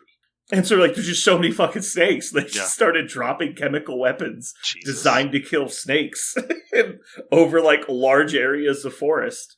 And there's like, hopefully they kill a lot of them. Like, what the fuck? Yeah. You know what my favorite solutions are? Is when people are like, man, we have too many rats in Hawaii. We just got way too many rats. They're eating all the crops. We should bring in some mongoose. Because mongoose will take care of the rats. I've seen a mongoose eat a rat. That'll work, right? And you bring in the mongoose, and then instantly the entire bird population of Hawaii disappears. In like 2 generations, it's gone. It's like the bird population of the main island of Hawaii is 5% what it was 100 years ago. 5% what it was. It's because all the Hawaiian birds didn't have any natural land predators, and so they all nest on the ground. And so the mongoose are just like, eggs just Free sitting eggs. here? Yeah. And so, why would I eat these rats? I got all these eggs. Exactly. And the rats are still a giant problem. Mm-hmm. Yeah. That, by the way, that's another one of those stories where they know it was one guy. It's just one dude. One guy Just took got- credit for it. A single man is responsible for almost all the birds in Hawaii going away. One guy's bad idea, because he publicized it. He was like, "This is my idea. Look, I will do it. Look at my great idea." And that was He it. ruined an entire ecosystem. He ruined an entire ecosystem by himself. Mm-hmm. It's there's a lot of people that are importing wild hogs into, I think it's Oklahoma, and they're not like penning them correctly because a lot of them get out, and then they're actually starting to have a population of wild boars, which is obviously, anyone who knows what a wild boar looks like is not something that's okay. No, it's terrifying. No, it's an absolute monster. Yeah. And so, yeah, they brought them there to hunt, and they just, like, wander off the hunt land, and they don't, like, pen them in correctly, so they get out, and then they just run around, and there's, like, just random people in an area that have never had wild boars encountering wild boars, and they're extremely violent and aggressive. A lot of ecologists... And weigh 1,200 pounds. A lot of ecologists believe that the single greatest ecological disaster that humans have ever wrought on the planet may not be like any sort of climate change or, changes to sea level or pollution. It might just be pigs. Like, that might actually be one of the main reasons why, like, extinction curve is so intense right now is the addition of exactly pigs. Some ecologists. You mean like the farm pigs? Or like... the spreading of pigs, yeah. Because the domesticated pig... Or just like all of their genio... Yeah, well, the domesticated pig can become a wild pig so quickly. Within a single generation, they can go from a very domesticated pig to a very wild pig. They've had cases where they, do these big hunts in the South, like you're alluding to, these big boar hunts, and they kill pigs, and they're wild hogs with, black fur, long tusks, the whole bit, just massive hogs, and they still have tags on their ears from like when they were piglets and they got out. Like within a single generation, within that pig's lifetime, it was already very capable of living in the wild and doing very successfully. And that and because of that, and pigs are so strong at nonlinear problem solving, and people don't, like you just said, people don't respect them because they don't have a social intelligence like we do. Yeah, it turns out when you give them infinite amounts of free food and shitting space, they don't really do anything. Right. But they're so intelligent. An adult pig is as intelligent as a 5-year-old human. So imagine try to put one of your boys in a locked space and just let it sit there and don't look at it for hours. He's getting out, right? Like a 5-year-old kid, a 5-year-old kid's getting out. Like they're going to get out eventually. Now make that kid weigh 2,000 pounds, right? Tusks. Yeah. Like they're and so really angry at everything. They're so intelligent. And people don't respect it because they think they're domesticated. They think they're dumb and they look at they don't have a social intelligence. They can't communicate with people very well, and so we don't attribute any intelligence to them. But they have nonlinear problem solving. They probably understand the concept of self. They understand the concept of time. Most likely, they are really intelligent creatures. And yet people just I'll put them in a pen like a cow and just expect them to sit there like a cow does, and they will not. Is it Old Yeller is the scene with the hogs when the kid goes to hunt them and falls? I think that's right. That sounds right. I think I read Old Yeller, but it was a long time ago. The one I remember is Where the Red Fern Grows. That's one I was going to say Little Ann. I'm just going to Google... no, I'm not going to do this because it'll play through my recording. So speaking of Australia, as we were earlier, one of my favorite shows is Alone, and I watched that. I've watched every season, and I really enjoy watching these suffering contests and watching these people go out and just do their thing. But there's a new season now of them doing it in Australia.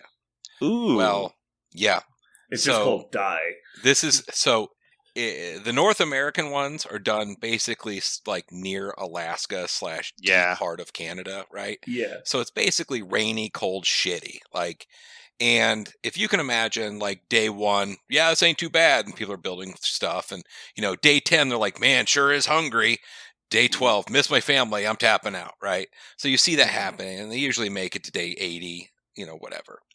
Okay, picture this. So Australia, they get there, and there's always 10 of them.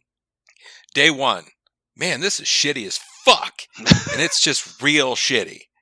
And day 1, and it goes through this. It goes through times, right? Day 1, 9 a.m.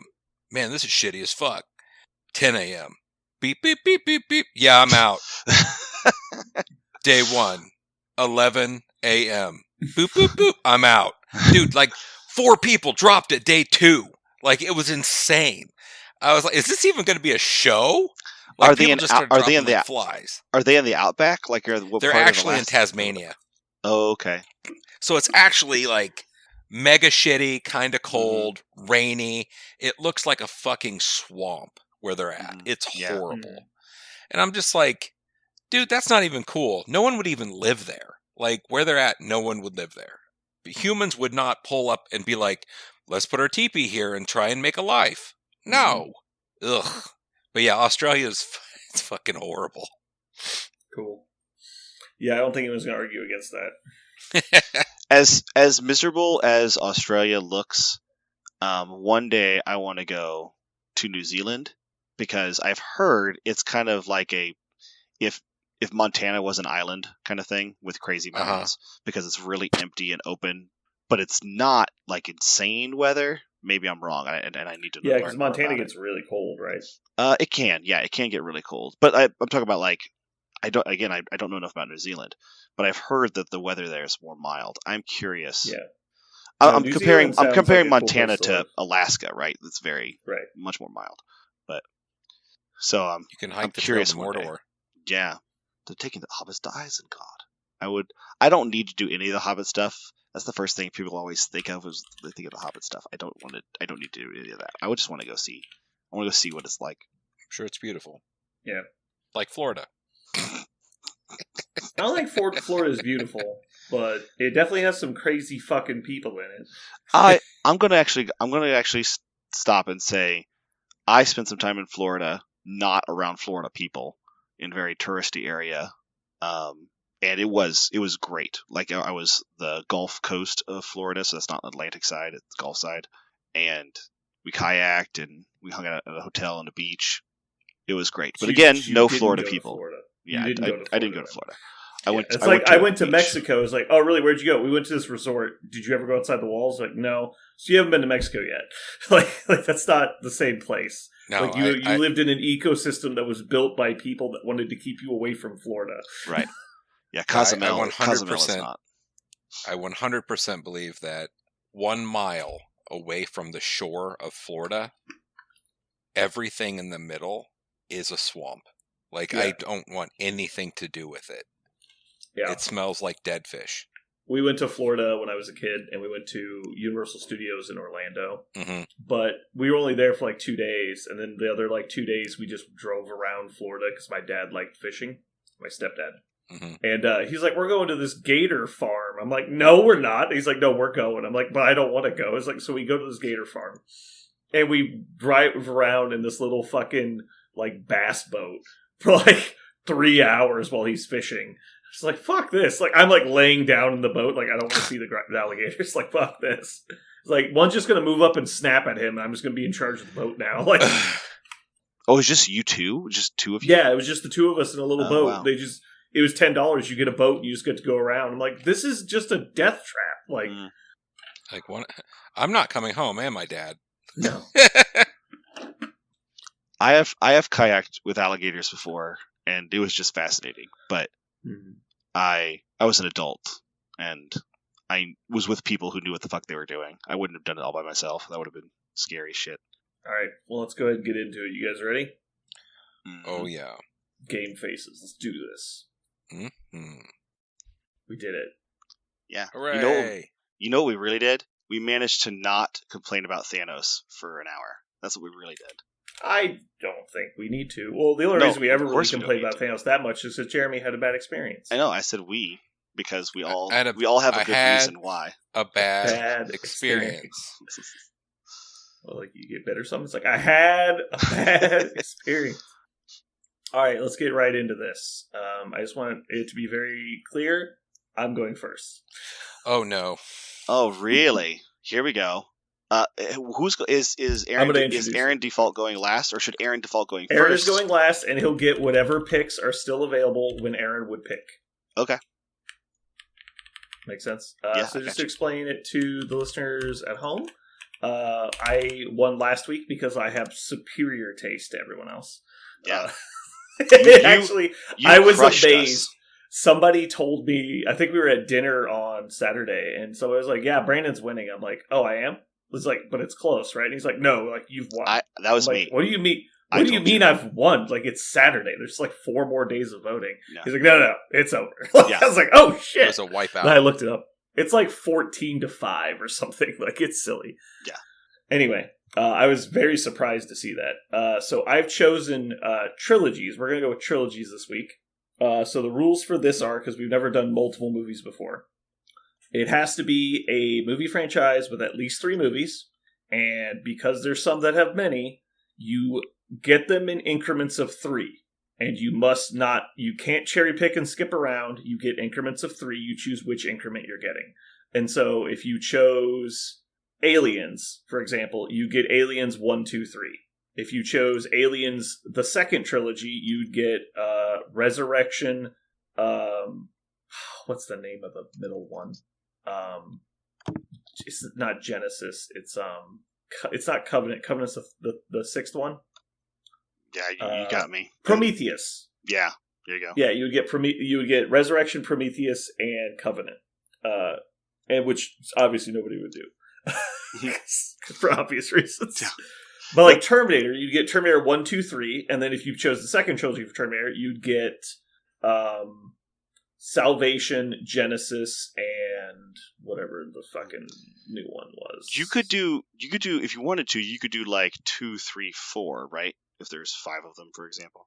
No, you have to do 1, 2, 3, or 4, 5, 6, or 7, 8, 9. Okay.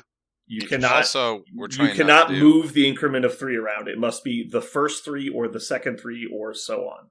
We're trying not to do Okay. repeats as well, if I remember. What do you mean? Personal From repeats, yeah. Last time, personal repeats and whatnot. What do you mean? We've never done trilogies before.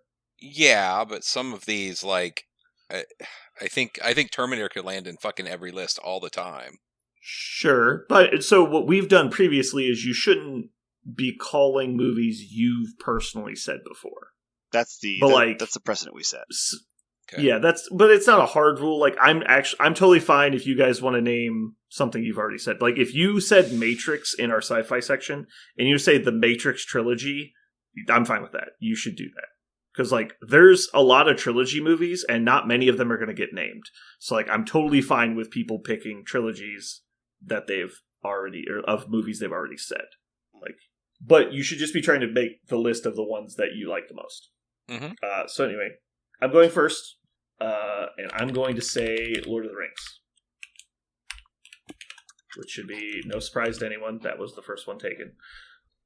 Through the arbitrary listings, Parker is next, unless you guys want to switch. I'll go next.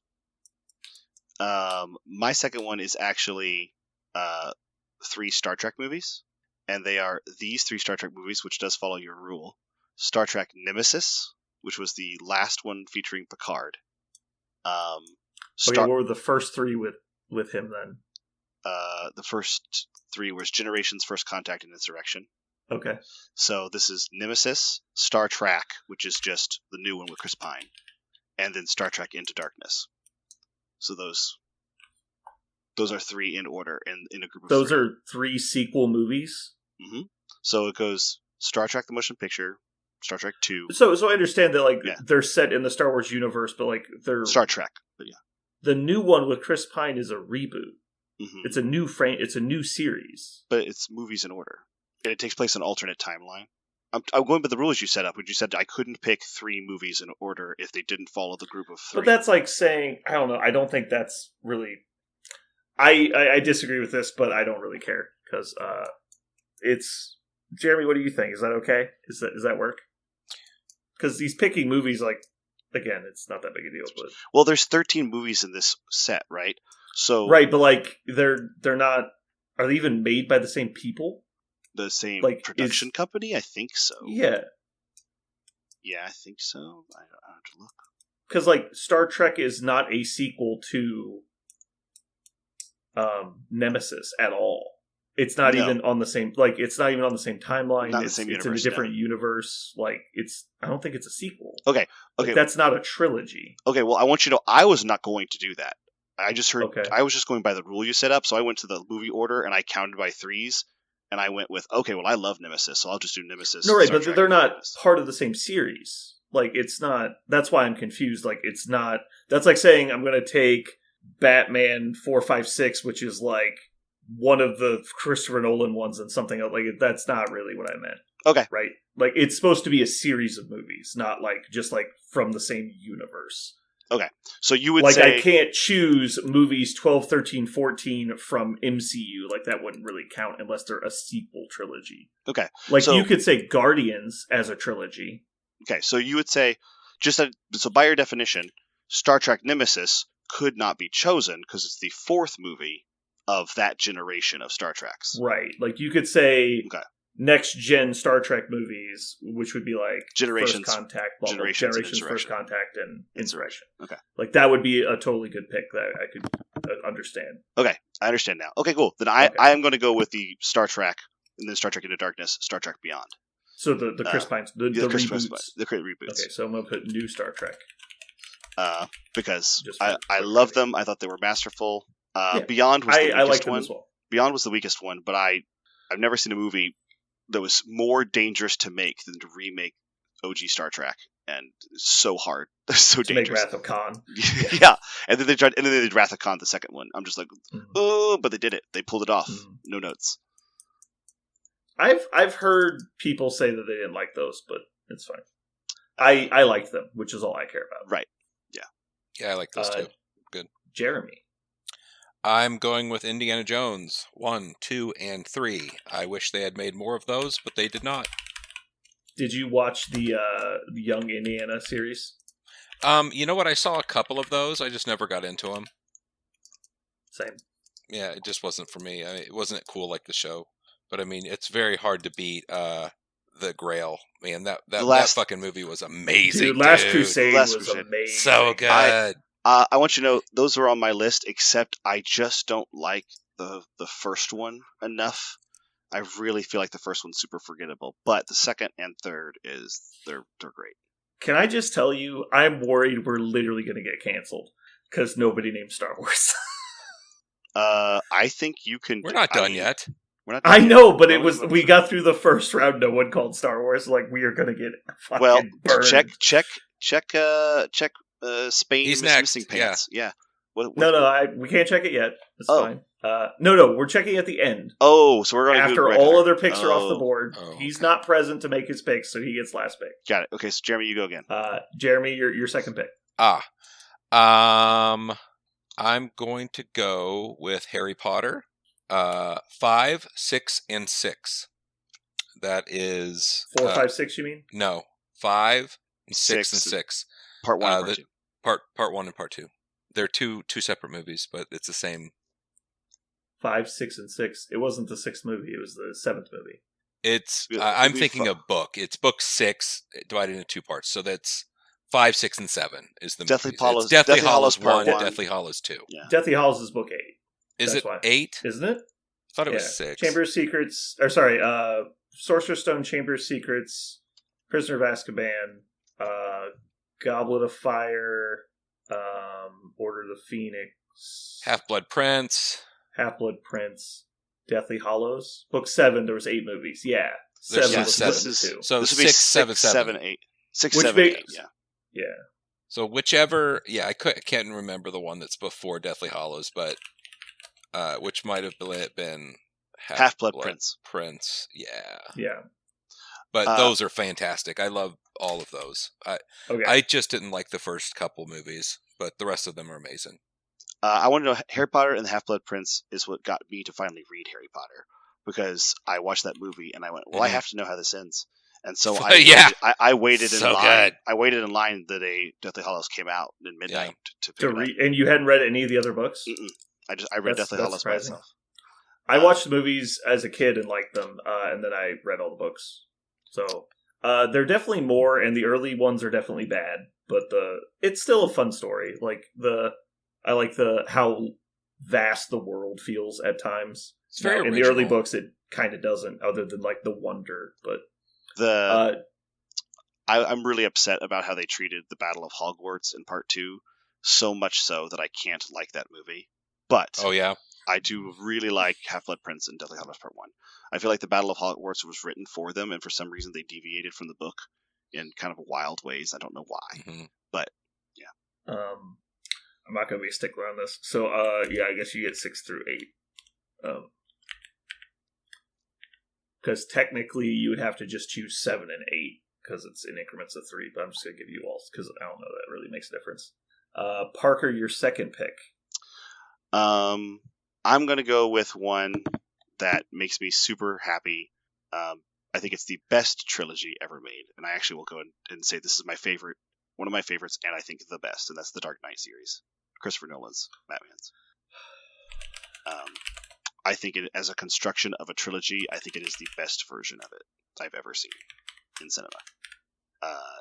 As a trilogy. I'm going to switch these then so that it appears first. Okay, sure. Since you said it's the best and didn't put it first. Well, I honestly... How did you leave it on the table if you thought it was the best? Because I like Star Trek more. I just enjoy the Star Trek ones more. Okay. That's fair. But it is. I mean, The Dark Knight, to be honest, The Dark Knight is... if you want to watch that trilogy, it's kind of like watching uncut Lord of the Rings. It's a slog. Like, it's 6-act plays, 7-act plays. They're long. You have to be ready for that. But they're great. You guys took too many of mine. I need to think of something. Can you pick a movie where you objectively hate the third one, though? That's like, can I bring myself to do it? Dude, I have so many of those. I kicked them off my list because I'm like, I can't stomach the second movie or the third movie. I can't do it. I mean, for me, like obviously the second Indiana Jones isn't that bad, but it's definitely the worst of the three by like a landslide. Didn't we just do Indiana Jones? but yeah. No, that's what I'm saying. Like, I don't know if I could have picked Indy for that reason. But when I was like 12, it was the fucking best one ever. Yeah, the second one was the shit was that like snakes, monkey brains. Oh man, like all that shit was. No, yeah, it's amazing. definitely the second one's the best one for kids. I think. It was so cool. And then you age out of it really hard. I have a really long list. I'm surprised. Yeah, it's like I said, I like to wing it, and I should have been thinking harder while you guys were picking. Oh, can I? There's so many in like the B tier. I was digging really hard for some good animated because there's so many fucking franchises that just keep digging and digging, but they're just not very good. God, I gotta pick 2 here. This is gonna kill me. Well, you got the fucking King of the Mountain, so don't even start. I did. I know. Sniped out the best. We're gonna go with Matrix. That does have a shit piece in there. So I actually think that the second 2 were not as bad as people say they were. But the first one is clearly far and away the best. Oh, yeah. The third one is terrible. With the exception of the weird exposition, like 20-minute exposition scene in the second one, I don't mind the second and third one that much at all. I don't. I feel just fine about it. The exposition scene just is so weird. It's just one of the most out of place scenes in a movie. But my heart wants to pick Chronicles of Riddick. Why didn't I think of that? It is not going to work. It is not going to work. That's a great trilogy, though. It is, but God, I don't know if I can do it. That's a really good. I was thinking about something like that exactly, where the movies have very different titles, very different feels, and I couldn't remember, but that's one of them. All right, I'm going with the Aliens trilogy for number 3. You talk about that one a lot. I think it's. I love Aliens so much. Alien 3 is okay, but it's just kind of slow, and obviously Aliens 1's the classic. There's so many other ones I want to pick, though. Like I'll save it for later. Go ahead and go. Jeremy, you're next. Or sorry, Parker, you're next. My bad. This is my last one, right? Yeah, last one. Okay, I'm gonna go with. I actually haven't. We've talked about this list, but I have not picked them yet, so I have to. That's Guardians. I left that Guardians film feeling like I had a complete vindication for following this for so many years and being so satisfied every time, and then to be satisfied yet again. It just felt like time well spent. Yeah, that's fair. I really considered picking Guardians myself. So, Jeremy, you're up. Do we dare? I know. So this is the part where I have to pick the shit piece according to... If you don't pick it, I will actually be shocked that it wasn't in your top 3. I'm not picking Star Wars. Is that what you're talking about? Yeah, okay, we're going to get burned alive. God, I hope Aaron picked it. Oh, mercy. I don't think people need to have Star Wars on the list. I don't think. No, it's definitely not in mine. Yeah. But the problem is, I'm told I get hate from Star Wars people all the time. So. No, I don't care about that. I'm picking Back to the Future. I almost picked that. Yeah. I started typing it and changed my mind. So this one has the second Back to the Future, which I didn't like much, but it was okay. But the first one and the third one were so fucking good that I'll let those live on their own. That's fine. I will accept your rules and collect all of them and make a sandwich with shit in the middle. Yeah. So just because you took my Back to the Future, I'm going to knock you back down to only getting Harry Potter 7 and 8. Whatever. It's fine. No one would care even if I changed it. No, it's fine. All right. So now I'm going to reveal Aaron's picks that I have not yet looked at, and we'll give him as many as possible in order. All right, let's see what we got here. Oop. All right. Wow. Aaron's first one is Lord of the Rings 1 through 3. Nah. Thanks, Aaron. He also then, second was Back to the Future. Nope. Then one I also considered, Die Hard. Oh. Die Hard trilogy was That's solid. a good one. Vengeance was great. 2 was a little dicey, but it was just more of the same, which I don't always hate. Which one is the one all with right. Samuel L. Jackson? Was that 3 or? That's 3. That's what I Vengeance. really like that one. All right, Aaron's gonna pick up. So his next 2 were Aliens and Indiana Jones, Can't do those. and then he's gonna pick up Star Wars 4, 5, and 4 through 6. And then he's gonna pick up Terminator 1 through 3, keeping his ye old Aaron status as the Terminator guy. Yeah. All right, we're not going to get kicked off any platforms. We have. Dude, I was really worried about it. Whew. I want to give an honor. I like how he specified Lord of the Rings 1 through 3, but not Die Hard 1 through 3. There's 7 Die Hard movies. Yeah. We're doing a Die Hard. I was so close to picking one, and I knew I would just immediately lose. There's no way I would win if I picked it. And it was hard, so I let that break my tie. But I really wanted to put Rush Hour 1, 2, and 3 in there. I love the Rush Hour series. I like the first one. I love all of them. If you also got Shanghai Noon in there, I would be with you. Shanghai Noon feels great. I love Shanghai Noon. Would you like to know one of mine that I couldn't do, but I really wanted to, because the first and third one are amazing, but the second one is such a dumpster fire, was Ocean's series.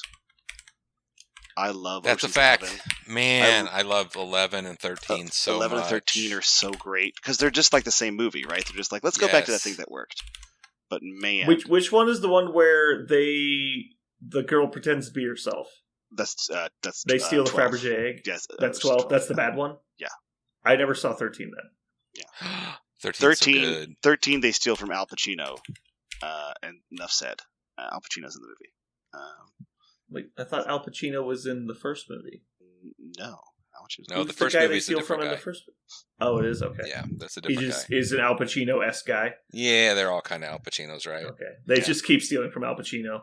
I've got Creed 1, 2, and 3. I love those movies. Uh-huh. I haven't good. seen them. I've been meaning to watch so them.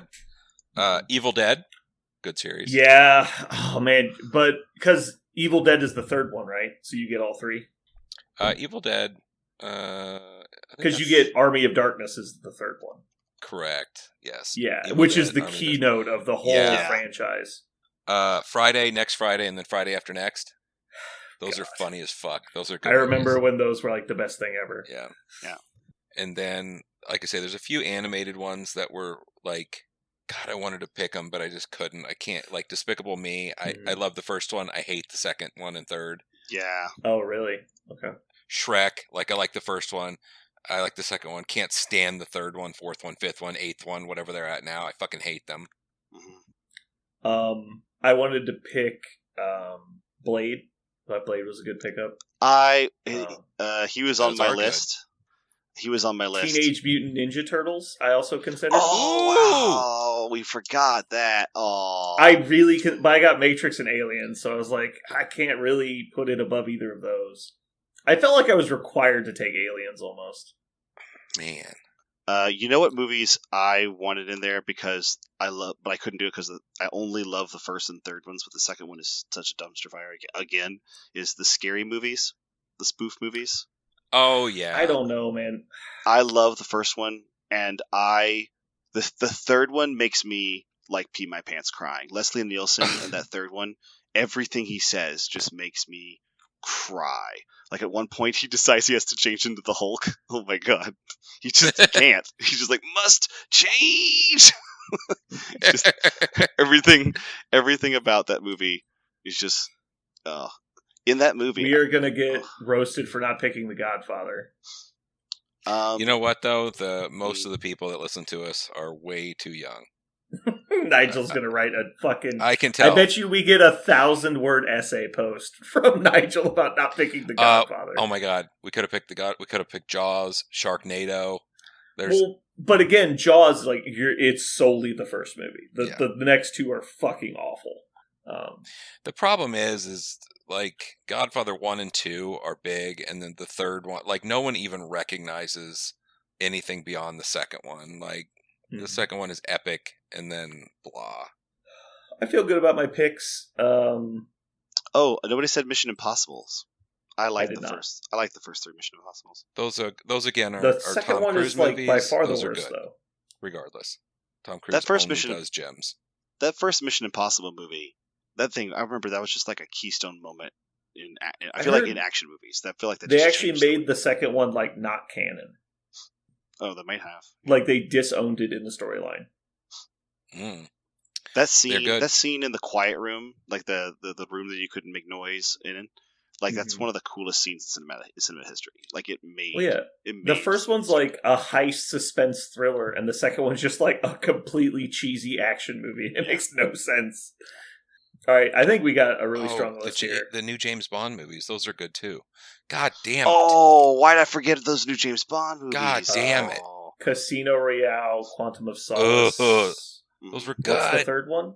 Skyfall. Skyfall was fantastic. All three of those movies. I missed one in there, and then I watched Spectre, and I just didn't get Spectre. I was like, who is this guy? Yeah, you have to. And I think I missed the one that I needed to see for that one. Oh, that makes me so mad. Normally in a James Bond movie, that's not a fucking problem, right? Like, it's like, it doesn't matter if you saw the last one, just go see it. And then I picked the one where there's like a reoccurring villain. I was like, fuck. I'm not mad with the three I picked, but I don't know how. Oh man, those James Bond movies are so good. Could I have picked Deadpool? The third one's not out yet, but we know it's coming. Yeah, I also thought about doing that. It will forever be on the list. Did anybody else? I actually had another Leslie Nielsen, the Naked Gun series. Oh, Jesus Christ. I love the Naked Gun series. So ridiculous. Oh my god. I've let down my people. What? Tremors. Oh no, Graboids. No, Tremors. Graboids. I've changed out Matrix for Tremors. I have seen so much of that first one, but I think I've only seen the other two once in there. I can't remember anything about them. But I've seen that. I can tell you every line Reba McEntire says in that movie. Oh my god. That's how well I know that fucking movie. Yeah. I couldn't tell you almost anything she says. Let me think. You didn't even get penetration with the elephant gun. Yeah, she says that. Yeah, I guess I can remember a decent amount what she says, but there's probably scenes where like she's in the general store and I just wasn't paying attention. Yeah. I was too intoxicated by Kevin Bacon. They were making another one starring Kevin Bacon. I believe COVID killed it. Anyway, yeah. Well, we'll see how fucked up that we did this time choosing movies. Yeah, no shit, right? We will be told by the public. Also, we need to release some sort of thing, some sort of statement that we will ban you if you decide to. We will ban you. Negative talk, if slander. you disagree with our movie takes in the slightest, you will be banned. Disagree is not the thing we're worried about. No, that's all I'm worried about. Oh, that's what you're gonna. That's the statement of the community. You must agree or ban. Rule with an iron Agree fist. or ban. Choose your punishments. We will only support echo chambers and nothing else. Mm-hmm. I do not go on the internet to read other people's opinions. I go online to read my own opinion parroted back at me. Stop talking. Yeah. Are you guys coming to the store tomorrow? I'll be there to go to a Chiefs game. Me too. Apparently there'll be no Chris Jones and there'll be no Kelsey. I don't know really what we're about to watch. I am about to watch Patrick Mahomes the show. That's what I am about to watch. Patrick Mahomes TV. Yeah. I mean, honestly, it'll be fun to see all 7 of our young wide receivers hit the field. Jesus Christ. The problem is that that's not actually what's going to happen, because if Kelsey's out, they're not changing all the plays, right? It's too late. They've already installed the offense for week 1. So they're just going to run the same plays and downgrade Kelsey to somebody else.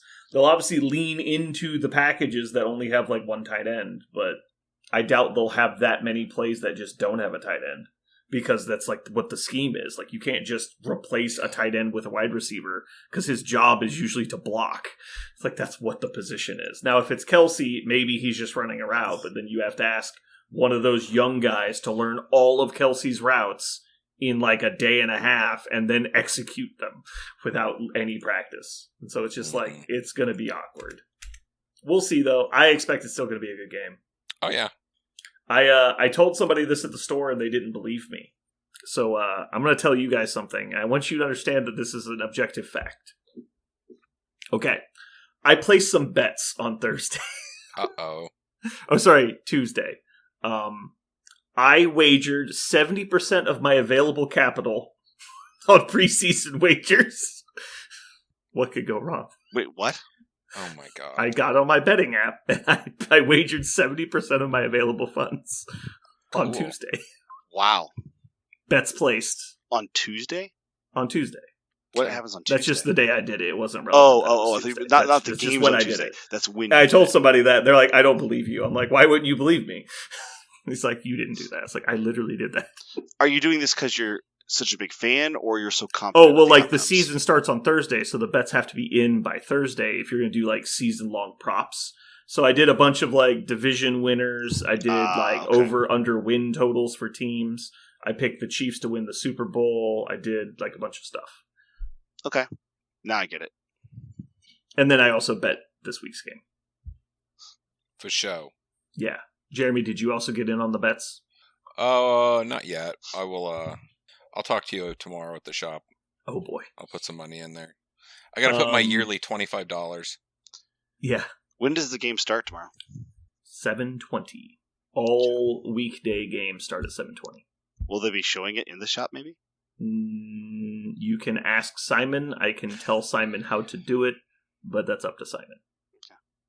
Probably not, because people will actually be playing games, but we'll see. I was going to say, yeah. And none of us will be there, so it'll just be like you. And if it is on, it'll be in the game room. So you think I'll be the only person there tomorrow? You think that's it? Of the Chiefs fans, probably. Chiefs everybody fans. else will be watching it or at the game. Word. I guess I'll decide what is more important to me, MCP or Chiefs game. That might actually be close. That actually might be close. If somebody told me it was a hard choice for me to watch a Chiefs game or go to a tournament, and the Chiefs game was a preseason game. Yeah. I almost canceled going to a tournament. But yeah, I still have to pack the car tonight, so. Jeremy, what are you bringing? Anything specific? What should I bring? I don't know. What do you want to bring? I haven't decided yet. I will be moved at the grocery store, and I will decide then. Okay. Do you have a cooler? Yeah. You do? Mm-hmm. Can you bring it? Is it like big? Do we want a big one or a small one? Not like huge, but like enough to hold stuff for like 3 or 4 people. I'll bring my cooler. I have some ice, all that. Not from my Yeah. ice maker anymore, but I do have some ice. I wouldn't go crazy with the ice, but yeah. I'm going to bring a big water jug, Okay. unless you guys would rather me just bring alcohol. Lord, no. I have to get up at Okay. 5 in the morning. Yeah. So I'll just bring a big thing of ice water. Cool. Don't point at me, Parker. No, I'm not pointing. I'm just trying to say I'm really dying. I heard that Parker wants to keep going. All right. We'll get out of here. He said roll on. Good night, everybody. Good night, everybody. Good night.